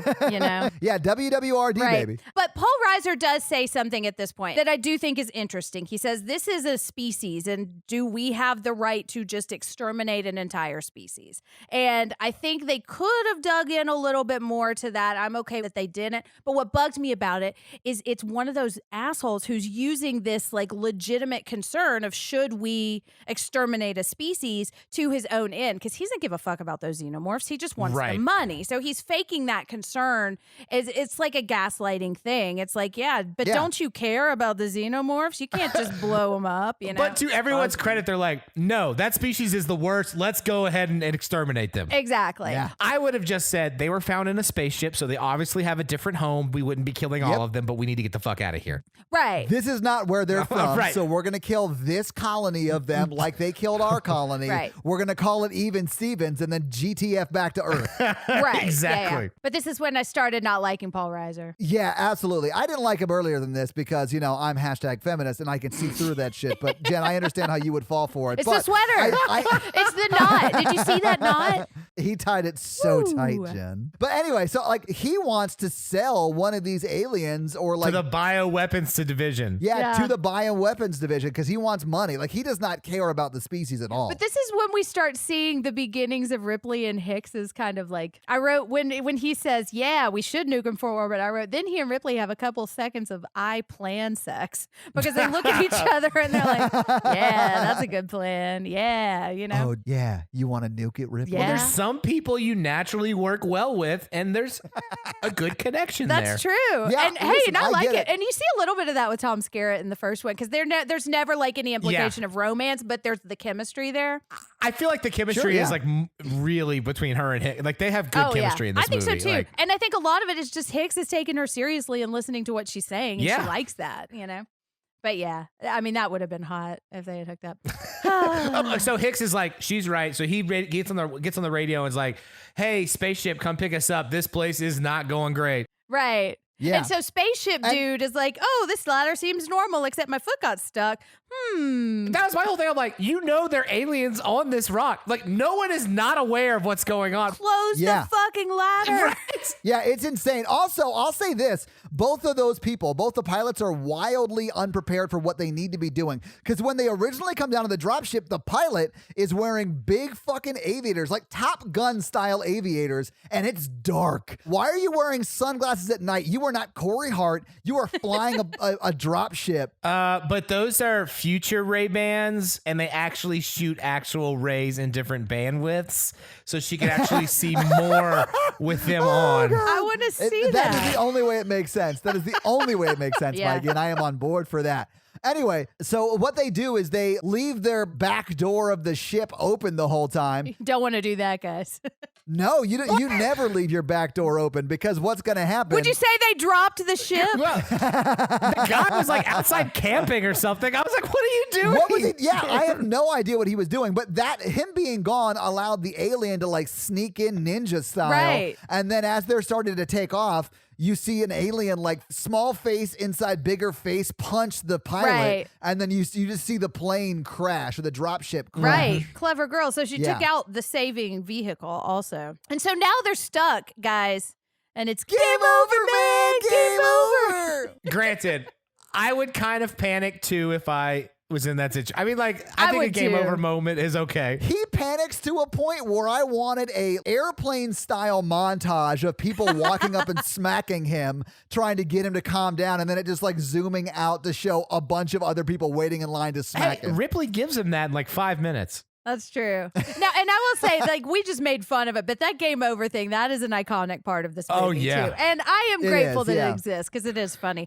And it was improvised, apparently, too. I still don't understand why there's not Really? people. Is it really improvised? Yeah. Man, he's a genius. Wow. He is a great actor. He was a great actor. I God know. rest his soul. I do love Bill Paxton. Same. If there's nuclear weapons on the ship, another drop ship, you think there'd be like 3 people up there maybe like, we can't just leave nukes unattended. Right. Well, it's because Corman was in charge, and he's no Tom Skerritt. That's true. He's the worst. I hate him. But yeah, there's literally no one on the ship in Right. orbit. And now the dropship with both the pilots has blown up. So they're both dead, and the dropship is not operable. Right. And we find out it's going to take 17 days for, this is when they say 17 days for somebody to rescue us once we're noticed that we're gone. Right. They go back to the colony and like hunker down more or less. And they're talking about, okay, so if we miss our rendezvous point, how long will it take someone to get here to rescue us? And from today to missing the rendezvous point to rescue mission, that's 17 Right. days. Yeah. Yeah, so they're like, let's reseal the barricade. Let's like, they go to the place that the colonists had their last stand. They're like,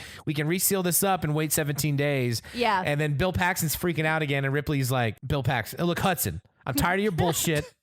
Make yourself useful. Go get the plans of this place, and because you need to be helpful, and we're tired of your bullshit. And he's like, okay, yeah, that's okay. He takes the criticism pretty well. He does. Yeah. And I do think he has an interesting transformation in this movie, because once the shit starts going down, you see that there's a vulnerability to him, and that a lot of his annoying stuff at the beginning was kind of like a bravado, kind of like trying to fit in thing. And so I do like his character as much as he does kind of bug me. But so they're trying to like seal off so that there's no way these xenomorphs can get in. Yeah, they're just trying to like seal off any way for the xenomorphs to get in, as long as it's not underneath them or above them. Right. Which this stuff is what I've hated the most since a kid, was they not checking the air vents part I know. of this whole because they thoroughly go through the plans. Yeah. Thoroughly.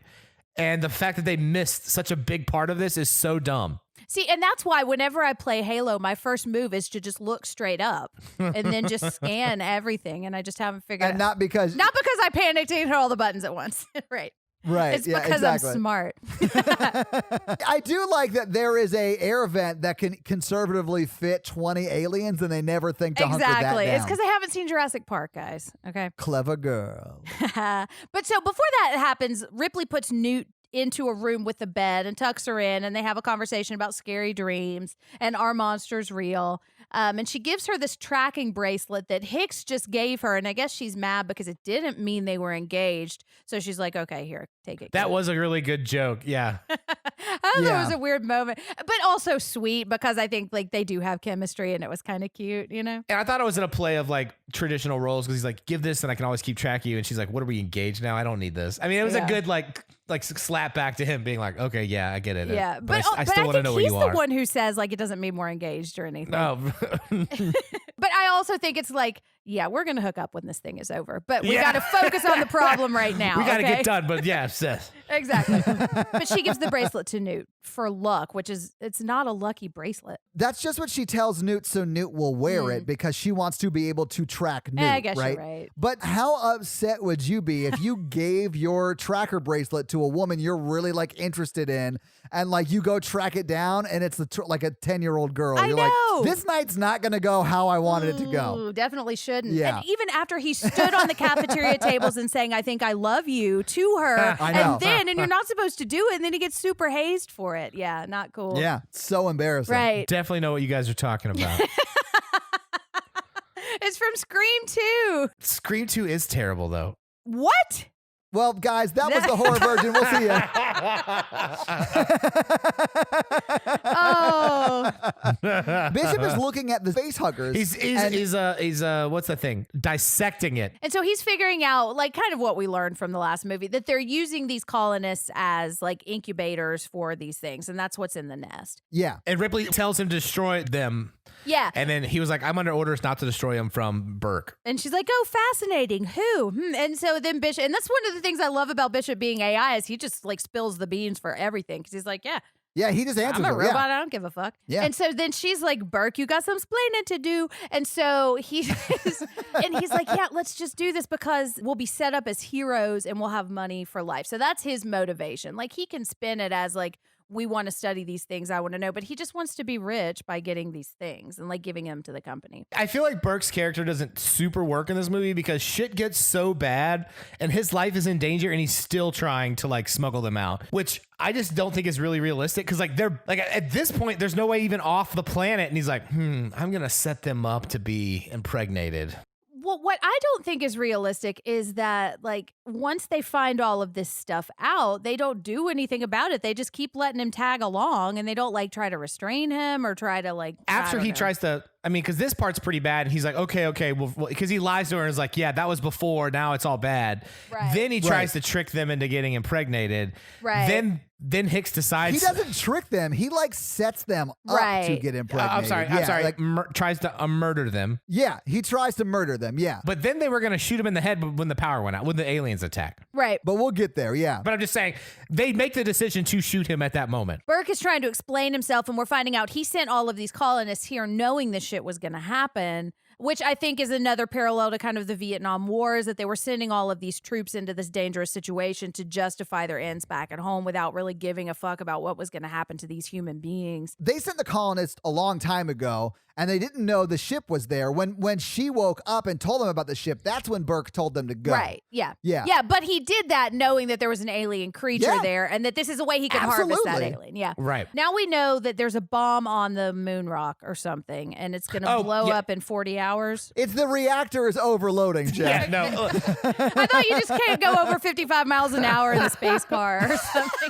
Bishop calls them over to look at the reactor. They're like, what are we looking at? And then it vents, and he's like, well, all those explosions are making the reactor overheat. We have 4 hours until this place is within 30 miles. 30 kilometers is a thermonuclear just eruption. And then Bill Pax is like, great. Right. Yeah. But so Bishop says, okay, but I can go and I can like manually try to get the ship that we just left like floating around to try to get back and save everyone. And he goes through like a Shawshank Redemption tunnel and says like, okay, it's going to take this much time, but we have this much time, but it's going to stay tight. So here's where their plan breaks down for me, because they're like, okay, so he can go crawl to the satellite and then get the thing to come down, and it's going to be a skin of the teeth. And they're like, well, good luck with that. And they let him go do it by himself. Wouldn't the whole group just go try to do that and like wait for the ship? Like, why would we do anything else? The problem with that, Mikey, and I do agree, it is like super like long range, like Hail Mary type play, right? But if they all go outside, they're all going to get attacked by aliens. And honestly, he's sort of expendable because he's not a real life form. But right? if he dies, there's no way they're going to live. No, I mean, absolutely. I mean, well, they could just get in the car and drive kilometers away, but they're still dead, right? Like, they're not going to be able to leave. Like, yeah.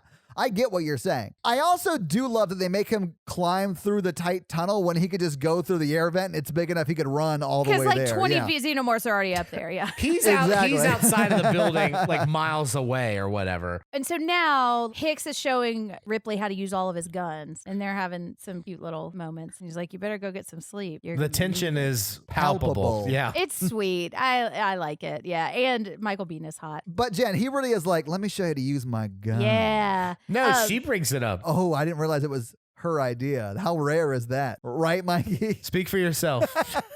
Oh.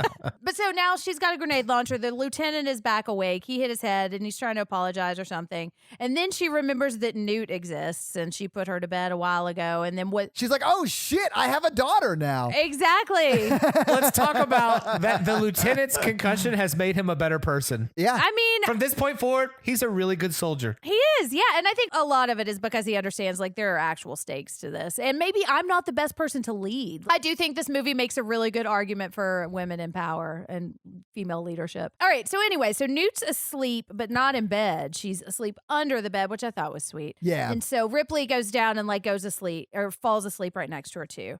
And now Bishop is at the satellite, so he's trying to get the plane to come get them. And then Ripley wakes up, and this part, I think this probably is my favorite part. Well, this part is the is scariest. super creepy. Yeah. This is the scariest This is part. the scariest part for me, if that's what you're Yes, getting at. yeah. I agree. It is very effectively scary. When I was a kid and I would watch this movie, like this is the part that I would like close my eye. I just wouldn't watch this part because Really? it was just really scary. This is so yeah, it was scary last night when I was watching Yeah. it. Because they Yeah. look like spiders. They do. They They're do. so gross. But so the face hugger jar has been smashed. And I didn't put that Burke had done that together at this point. I was like, oh shit, they're just trapped in this room. You don't know that he's done Right. that Yeah. until later in Until- this scene when she's like waving at the camera and he turns the camera on. And then you're like, I was no! like, ooh, you evil, Right. you evil man. Yeah. I wrote on all caps, fuck you, Paul Reiser. I don't care how tight your sweater is. I know, man. Helen Hunt can keep you. Oh, yeah. I'm sorry, I was real mad about it. Oh, wow. You found the joke, Jen. All right, but I love it. but it's terrifying because there's two of them in here, and they can't get, and nobody can see them or hear them, and so she's banging on the glass, and the thing is crawling over, and it like jumps onto her face, and so she turns the fire alarm on, and that's what alerts Michael Biehn that his soon-to-be Which girlfriend is is so in trouble. smart of her. It And then- really but is, Also, yeah. let's talk about these effects because these are all practical effects, and these things look real and they look really scary and they make weird noises and They it's do. Yeah. it's just so creepy and scary. Yeah, this was so wires and effective. puppetry is how they did this. That's so impressive, I know. man. It really is. I'm going to link an article that gives a little more details about that. Yeah. But yeah, these effects look really good. And this is the face hugger, I think, is scarier to me than the xenomorph. And so I'm 100%. glad. Absolutely. Yeah. And so I'm glad we see more of that in this movie, you know, because we really don't see much of it in the first one. So it's Right. on her face and it's wrapped, it's like tail thing around her neck. And then Michael Bihn's there. You see the thing like coming out from under it, you know, like if the bottom of the face hugger was your hand, it would be like right in the middle of your Right, palm. right. It's like sticking its like thing Oh, out, you trying mean to like put it in her mouth. it's penis. It's Yeah, proboscis. I didn't want to say it, Mikey, but yeah, the phallus that's trying to penetrate her mouth. I hate Yes. everything about this sentence. Well, hold on. No, it's putting eggs in there. It's gross, and I don't want it in my mouth. I'll just say that. Right.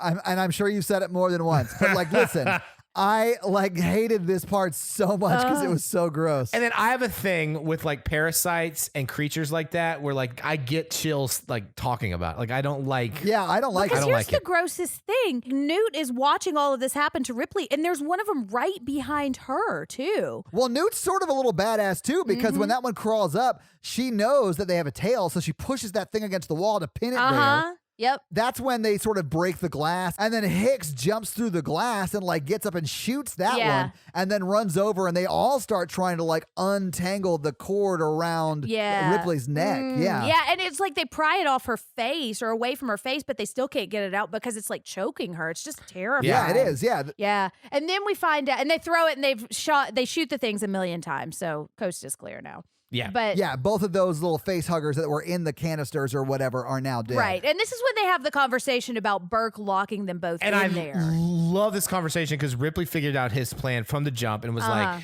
here's Burke's plan. He was going to have us be impregnated, smuggle us past customs. That way he wouldn't have to explain anything. He would take credit for it and get it all through. And then the Marines are like, well, we would all know that you guys, and he'd like, well, the Marines were like, we would know that what happened to y'all. So that wouldn't work. And she's like, Oh, no, he was going to kill you guys. your freezers would malfunction. And like Hudson's like, oh no, man. And so like, let's just put and everybody's like, just put a bullet in him. And then Hicks finally is like, yeah, okay, let's just put a bullet in him. And like, that's the decision they let's just make. shoot him. And they lose power right then. Yeah. And this is when she says you don't see, they're talking about a species because I think he's still trying to pull that bullshit of like, this is a species and we want to study it. And she's like, you don't see them fucking each other over for a percentage. And I'm going to link something because I read an article comparing this to Avatar and the way James Cameron treats like other species that I think is pretty interesting because they're seeing this species as creatures and like bugs that they're trying to squash. I think it was the sentence that says Ripley doesn't think these things are evil. They're just a different species. She thinks Paul Reiser is evil. Yes, because Paul Reiser doesn't care about the species either. Right. He just wants to make money from it. Yeah. He doesn't even really care about his own species. No, Yeah. he doesn't. That's why I think, it's just he's evil. Yeah. Yeah. All right. So now the power goes out, and they send some motion stuff in the hallway. And I liked this because they're all looking at the door, and they're like, okay, well, if it's 8 feet, like that door's 8 feet away, and then it starts to keep getting closer, and it's like they're inside the perimeter, and that creeped me out a little bit. And there's movement all over the place, and then they realize that they forgot that the ceiling exists. It literally is like one of them goes, oh no, drop ceilings exist. Right. And then they like push up the drop ceiling and then turn the light around. And I hated this so much because it was so creepy. Right. Because then you see like 8 xenomorphs like crawling towards them. Right. Okay, if I could redo this movie, because they're an intelligent species, because they cut the power. An easier way that would have been more terrifying is if they murdered one of their own on the door and the acid melted the doorway for them to get in. Oh my God. I love that. That's dirty. I But love I it. think they care Yeah. about each other. I don't think they would do that to Zini. They're not Paul Reisers. Exactly. Yeah. No, I mean, I think That was they would. George.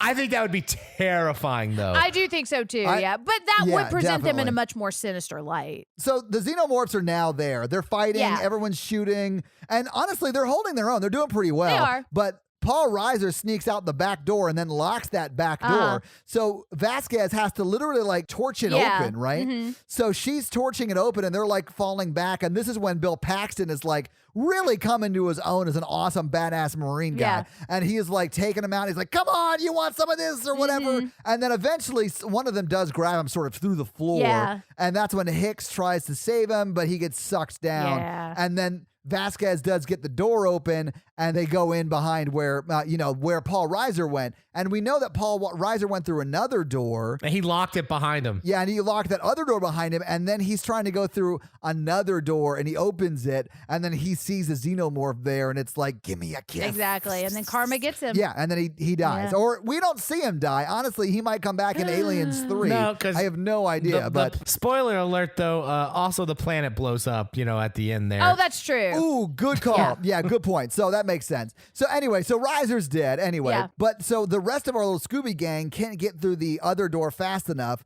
And the girl Newt is like, follow me. I know how to get out of here. Right. And she crawls into one of the vents. Yeah. But now the firefight goes into the vent, does. which is such a cool scene. it's very cool. Dude, Vasquez is awesome. She really Because is. she's like squatting down, sort of running away, but also like shooting all of the xenomorphs that are attacking them. And so Gorman's doing okay too, but it's really Vasquez holding her own It here. is, and Gorman's kind of supporting, but yeah. Yeah, and then she runs out of ammunition in her rifle, so she switches over to her pistol, and then she sort of gets to the point where her and Gorman get overtaken. Yeah. An alien comes from atop. She shoots Yeah. the alien in the head with her pistol. She gets acid on her ankle and is trying to like drag. And so Gorman goes back for her, but then they get surrounded. Yeah, and then they set off a grenade in their hand. Yeah, And they then- have that and little then- moment of looking at each other, and it's. But first, You were always an asshole, Gorman. Yeah. but that was a good send off for them. It is, and that's It really was. And yeah. that's one of the most memorable scenes of this movie too. Like Oh, I hear yeah. a lot of people talking about that, and it's kind of like she's forgiving him for getting everyone killed and being terrible. But so now there's like rumbling explosion when Vasquez sets off that grenade, and so Newt falls through some kind of fan thing, and Ripley and Hicks are trying to to catch her, but she falls down into the vent and she goes down in water.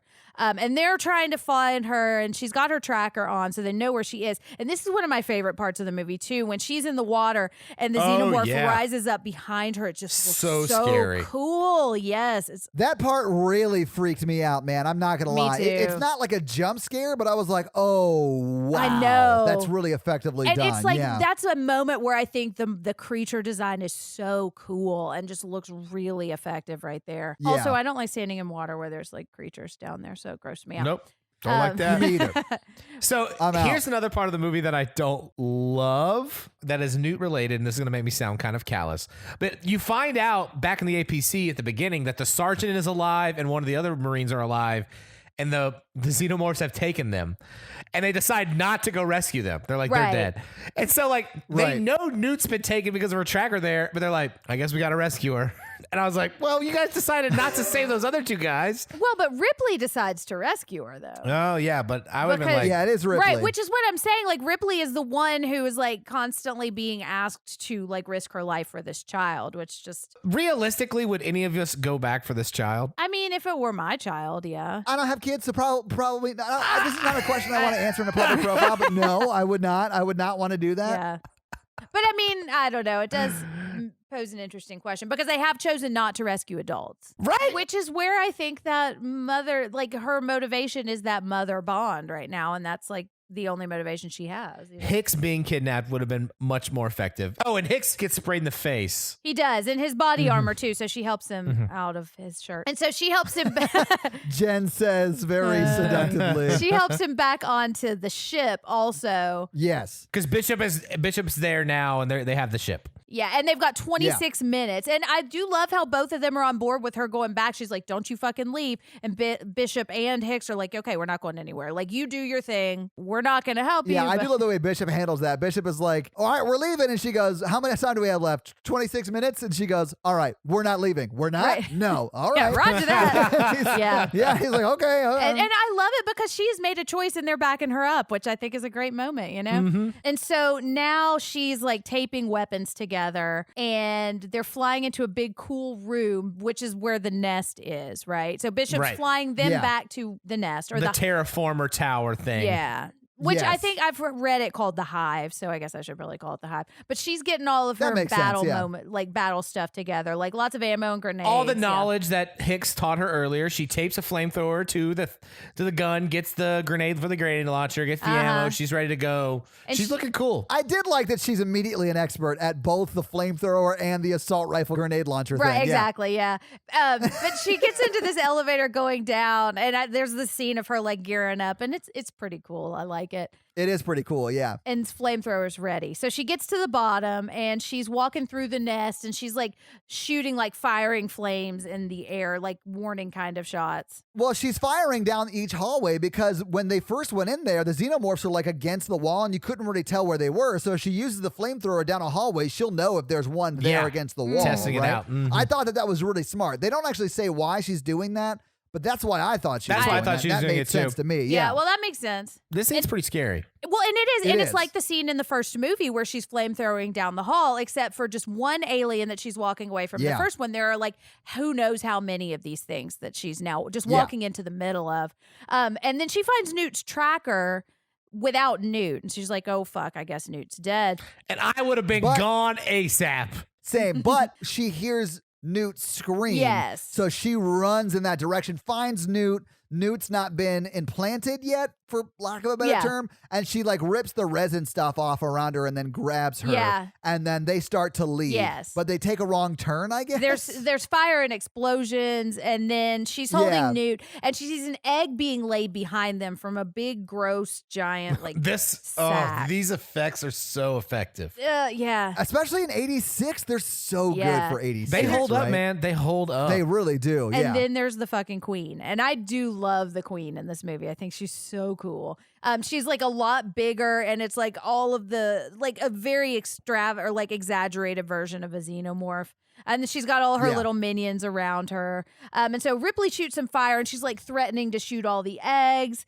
And so the queen calls off the minions. I do like that there's like an understanding between them. Ripley's looking at her and she's looking at Ripley, and then like they. Well, yeah, it's a mother stare down moment, you know, It because it's like the is. eggs Yeah. and the eggs and Newt. I do like that. And she's like, okay, well, I won't kill your daughter if you don't kill my kids, Right. right? I think Newt was created just for this scene, which I think is Me why too. it doesn't work with the rest of the movie, because he's like, you know, it would be really cool. And like this scene is what kind of happens out of his mouth. And they built the movie to lead up to this. Yes, agree. Yeah, I agree. And I think a lot of this is cool. It's just done really well, but yeah, I do kind of have a problem with the way the plot unfolds. Yeah, like I don't think Newt's super necessary, but like they're like, what about a mother's standoff? What do you think about this? This would be a great Exactly. scene.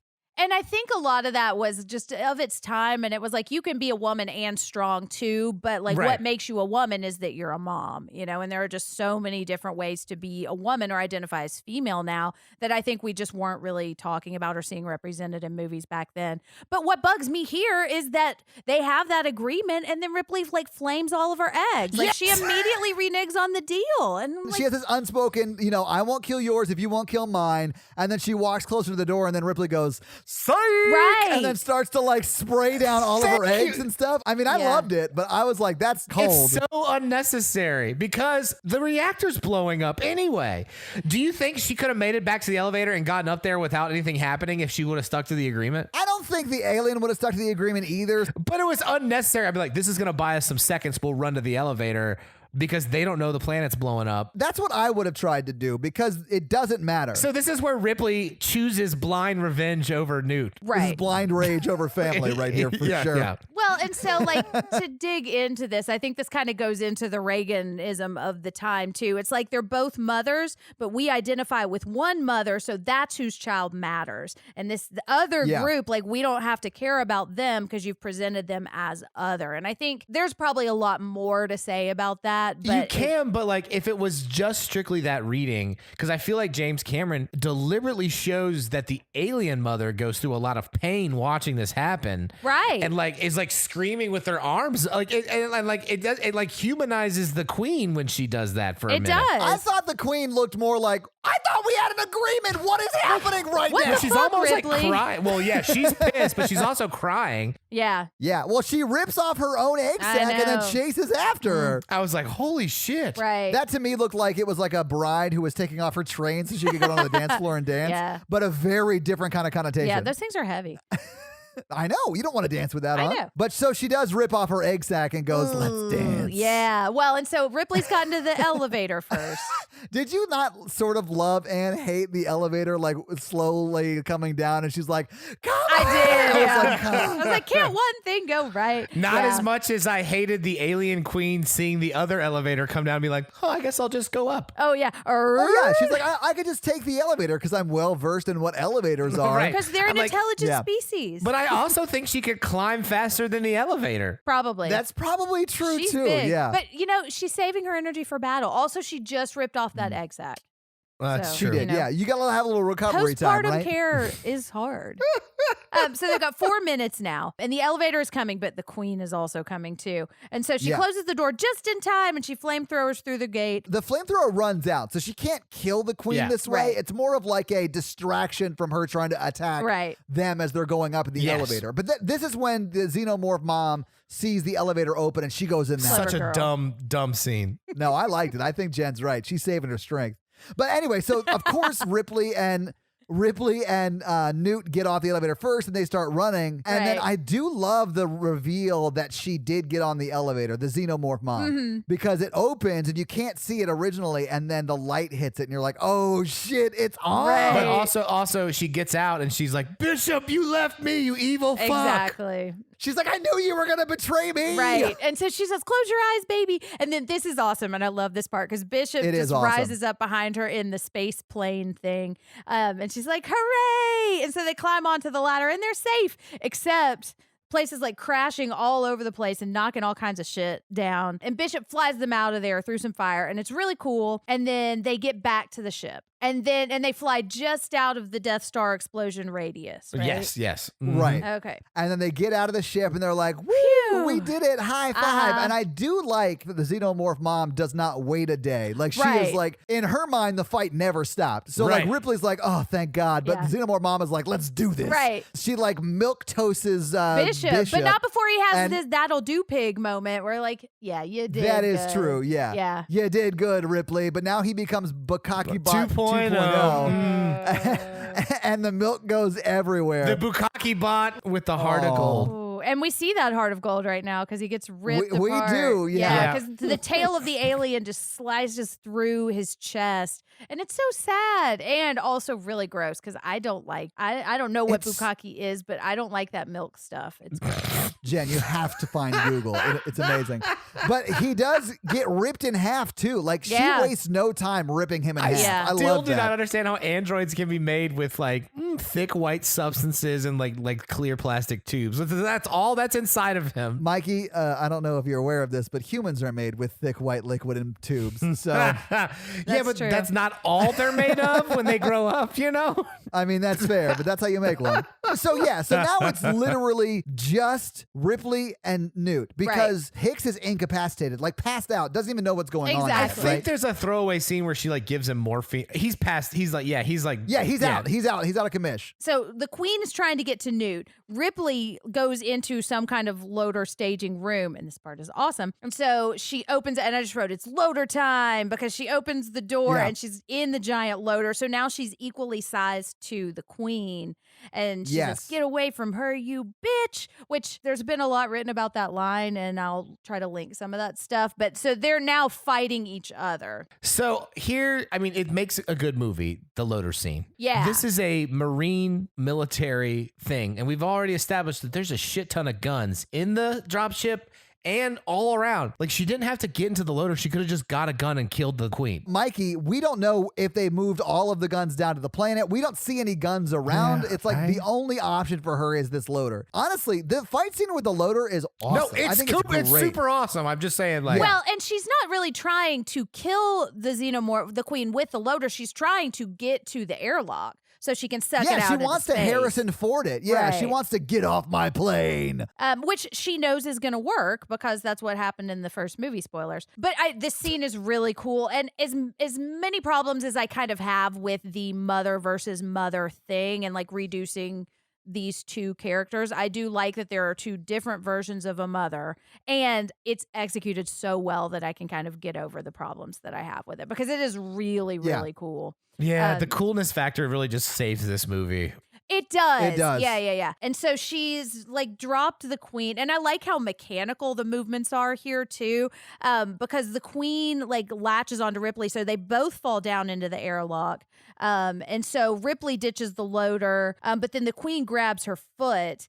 And so she's crawling up and she's holding on, but she manages to open the airlock. So everything's getting sucked out. And okay, question about this. Is she now exposed to space? Like, wouldn't the space kill her? No, it wouldn't, because the air that's passing through her out the airlock would be able to provide her oxygen. What really bothers me here is that she's able to hold on with like her elbow hooked around the thing. The alien's not strong enough to hold on to her. Like if the alien had like pulled off her shoe, that would have made more sense. I think that's what happens. That's what happened. That's what happened. Yeah, her shoe comes off. Oh, okay, then never mind. That makes sense. We also got to mention that Bishop's upper half of Bukkake Bot has held onto a grate and has one arm on Newt. Yes, because Newt gets sucked out by the airlock too.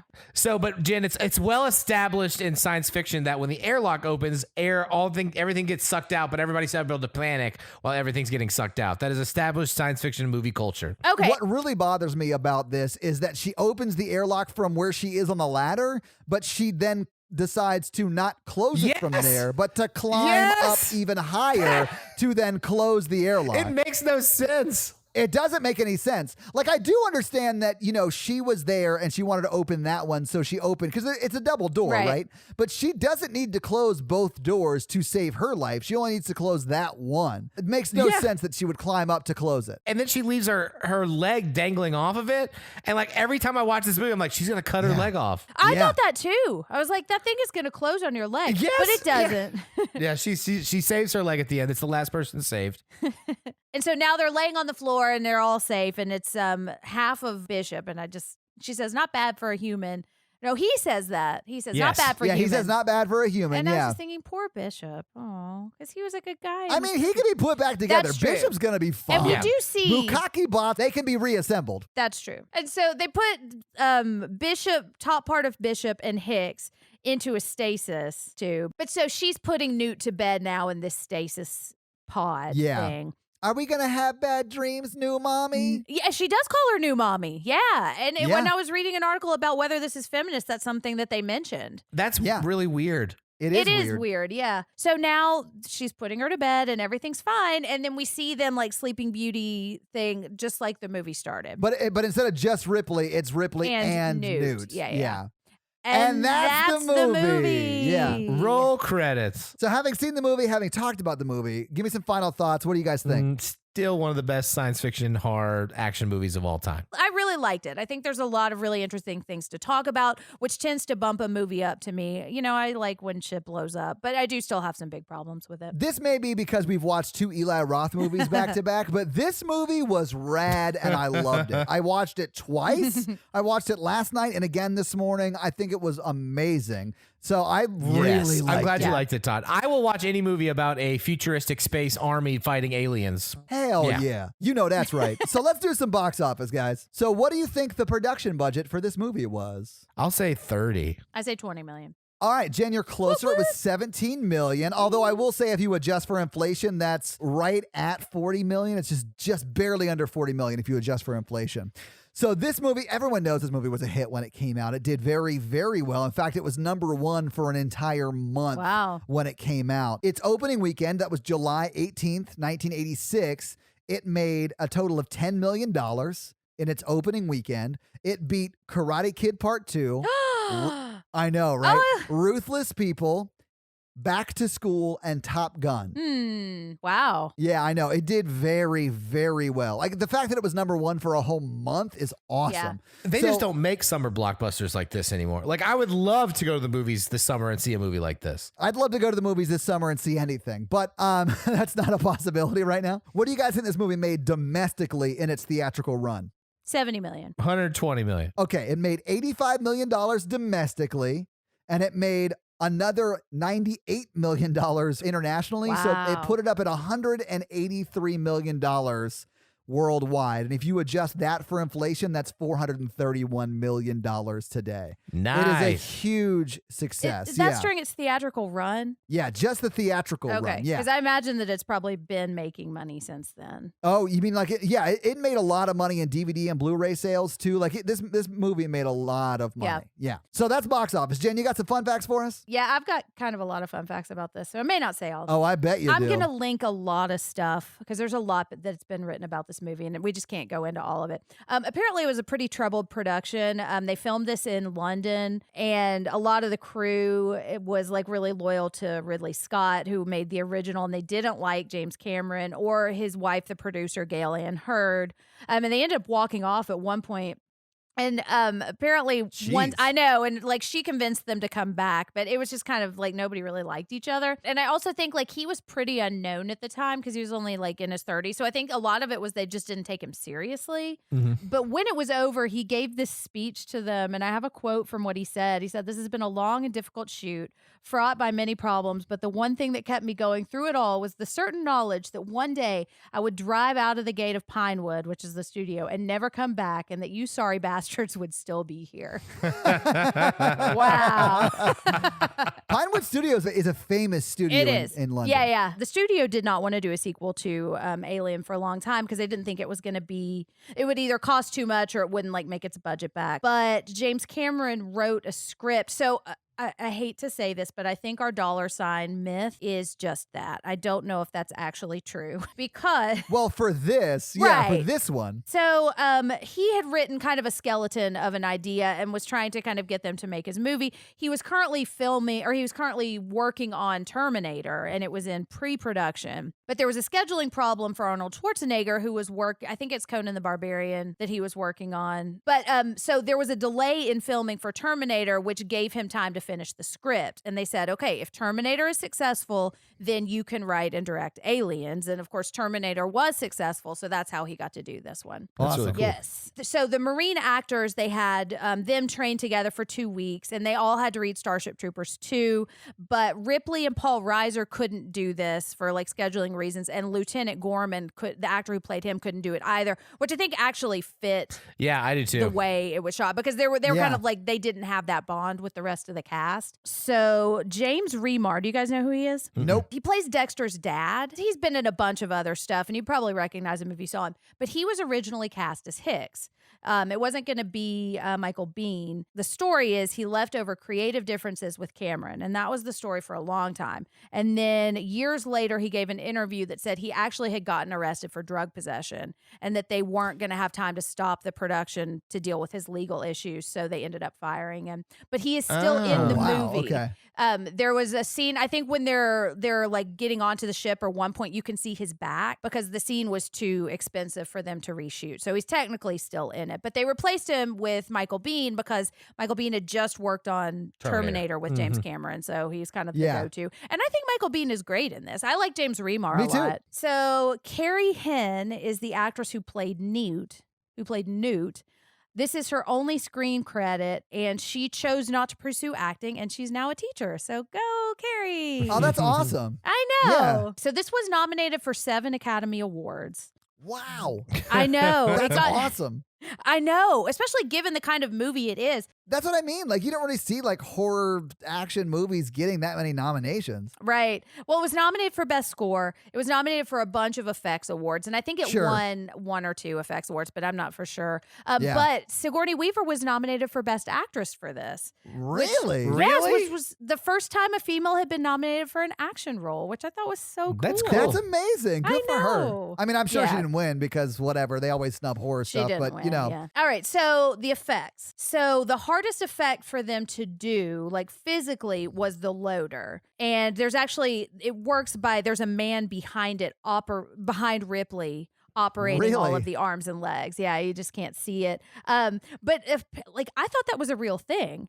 And apparently, like, they got contacts by a lot of companies wanting them to make them loaders for like their workers. Yeah, absolutely. Because it looks cool. And like, I was reading this and I was like, oh, that's not a thing people use. I just thought it was like It is a thing now, though. Like, people have invented that sense. Yeah, they're called exoskeletons. They don't look like that. They're actually much more streamlined now than that was. Yeah. But still, it like, that's a real thing now. Is it? Well, it's so Yeah. cool. And I think it just kind of speaks to the effect that I just didn't question that it wasn't something that everybody has, you know? It's like a dolly, you know? All right, so the alien suits in this one are more flexible, and they were able to move a little better. And I do think the aliens are more effective in this one than Me in the too. first Yeah, one. for sure. Yeah. But although I think they shot it smartly, because in the first one, like there's only a couple of times where I'm like, oh, that's a guy in a suit. You know, whereas here they cast dancers, gymnasts, and stuntmen so that they were able to move like really flexibly. And I think it just looks really effective. And we already said the face huggers were moved with wires. All right. So the most difficult to shoot were the scenes with the Queen. And it would take apparently 12 to 14 different operators at one time. And it was like this big system of wires.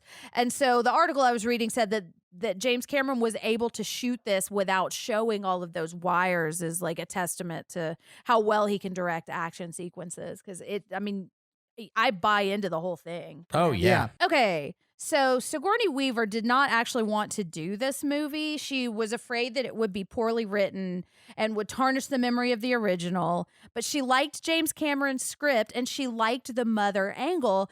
And that's like, I didn't love it now, but that's kind of what I'm saying. Like in the 80s, I think I would have viewed it differently. And I think I would have felt a lot more empowered by it. But so that was what sold her on it. But they were having a contract dispute, and the agents were trying to get Cameron to write another script without her, but he refused to. And he said, no, this story is about Ripley. Because of that, she was able to get a $1 million pay for this plus percentage of profits. So she made a ton of money. Yeah, I think it was like 3 times what she'd made. Yeah, on the good original. for her, man. I know, man. Because this movie made a lot of money. That $1 million is great. It's a great payout, especially in '86. But getting points on the back end and getting some of that revenue, that's amazing. Exactly. Yeah, as you were talking about box office, I was thinking that. I was like, yeah, good for you, Sigourney. Yeah, also, like, I don't know how much if she's continuing to make money from Alien, but I mean, She is firmly established as a horror icon for good reason. Oh, yeah. So the alien nest. So this was filmed in a defunct London power station called Acton Lane. And so I think it's kind of the basement. They put all the black resin stuff up on the ceilings to make the hive. And then when they were done filming, they just didn't clean any of it up. Because it was because it wasn't like it was a factory that wasn't in use anymore until 1989 when Tim Burton's Batman started filming there. This is the setting for the Axis Chemical Building. Yeah. So they walked in and they saw all this alien hive shit that hadn't been touched in like 3 years. They're like, holy fuck.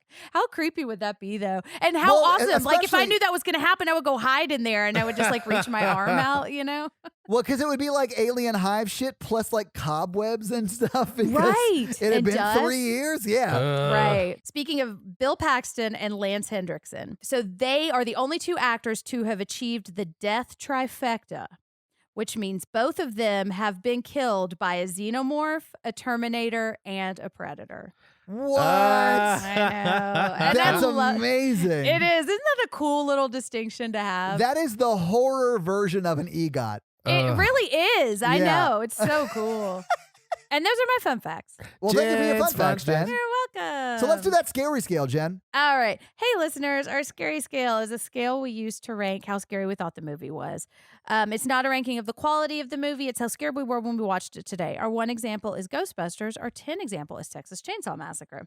All right, Todd. I'm going to give it a 3. All right. There were some very creepy moments. There weren't a lot of jump scares, though, so it wasn't super, super scary. Mhm. But the face hugger scene when it's trying to get Ripley and Newt, that was super scary. And there were a bunch of other like scary moments, intense moments. So I'm going to give it a 3.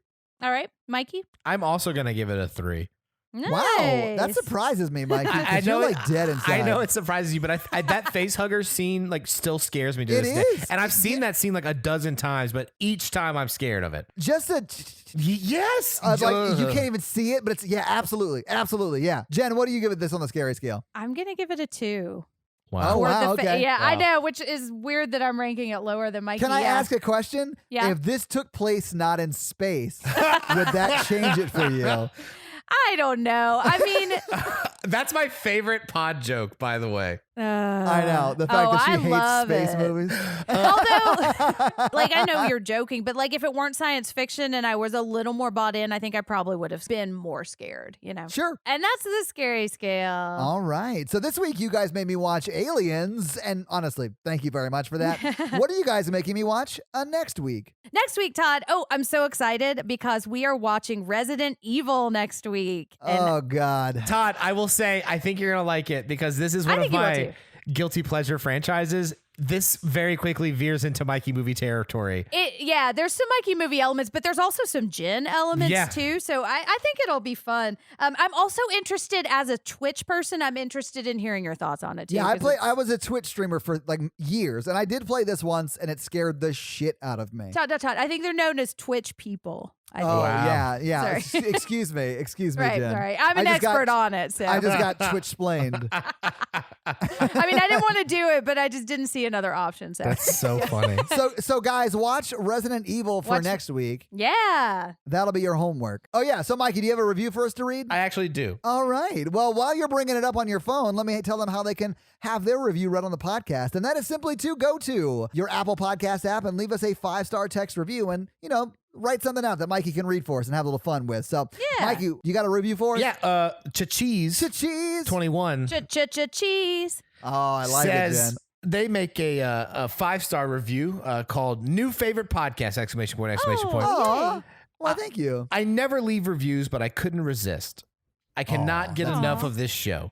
I started with just one show and had to then start from the very beginning. I laughed the whole Aw. time, all while listening to my favorite horror movie reviews. Well, thank you so thank much for you. that amazing, amazing review. And guys, if you want to have your review run on the podcast, leave us a 5-star review on Apple iTunes. Thank you so Yeah. much. We are a member of the Consequence Podcast Network, so if you would check out all of their awesome shows like Halloweenies, This Must Be the Gig, Losers Club, and you can check out our shit at horrorvirgin.com. And if you want to follow us on social, we are at horrorvirgin everywhere. If you want to follow us all individually, Jen is at Jen Ferratu, Mikey is at M Randolph24, and I am at Todd J Awesome. And if you can help financially support the show, please do by going to patreon.com/horrorvirgin, where you'll have access to a bunch of great levels and a bunch of great things like bonus episodes. We have hours and hours of bonus episodes you can binge right now. We've got great exclusive video content. All the episodes have director's cuts of them, so they're a little bit longer and they're available ad-free right now. So it's a lot of great perks, guys. Go check that out. If you can't afford to financially support the show but still would like to get some daily free Horror Virgin content, go to Horror Virgin's Facebook group and join that awesome, almost 1,000 member community right now. It's pretty amazing. I know, man. Well, that's going to be it for us, guys. I think the podcast is going to explode in like 17 minutes, so we got to get out of here. No, we gotta go to nuke it from orbit. It's the only way to be sure to be done with the show. Oh, sorry. Yeah. It's the only way to be safe, really. It is. So, It really is. All right. So thank you so much for joining us for Aliens, guys. I'm Jen. I'm Mikey. And I'm your Horror Virgin Todd, guys. Have an amazing week and stay safe and wear your mask. Yes, wear your mask. Bye. Newt nerds. Xenomorph nerds.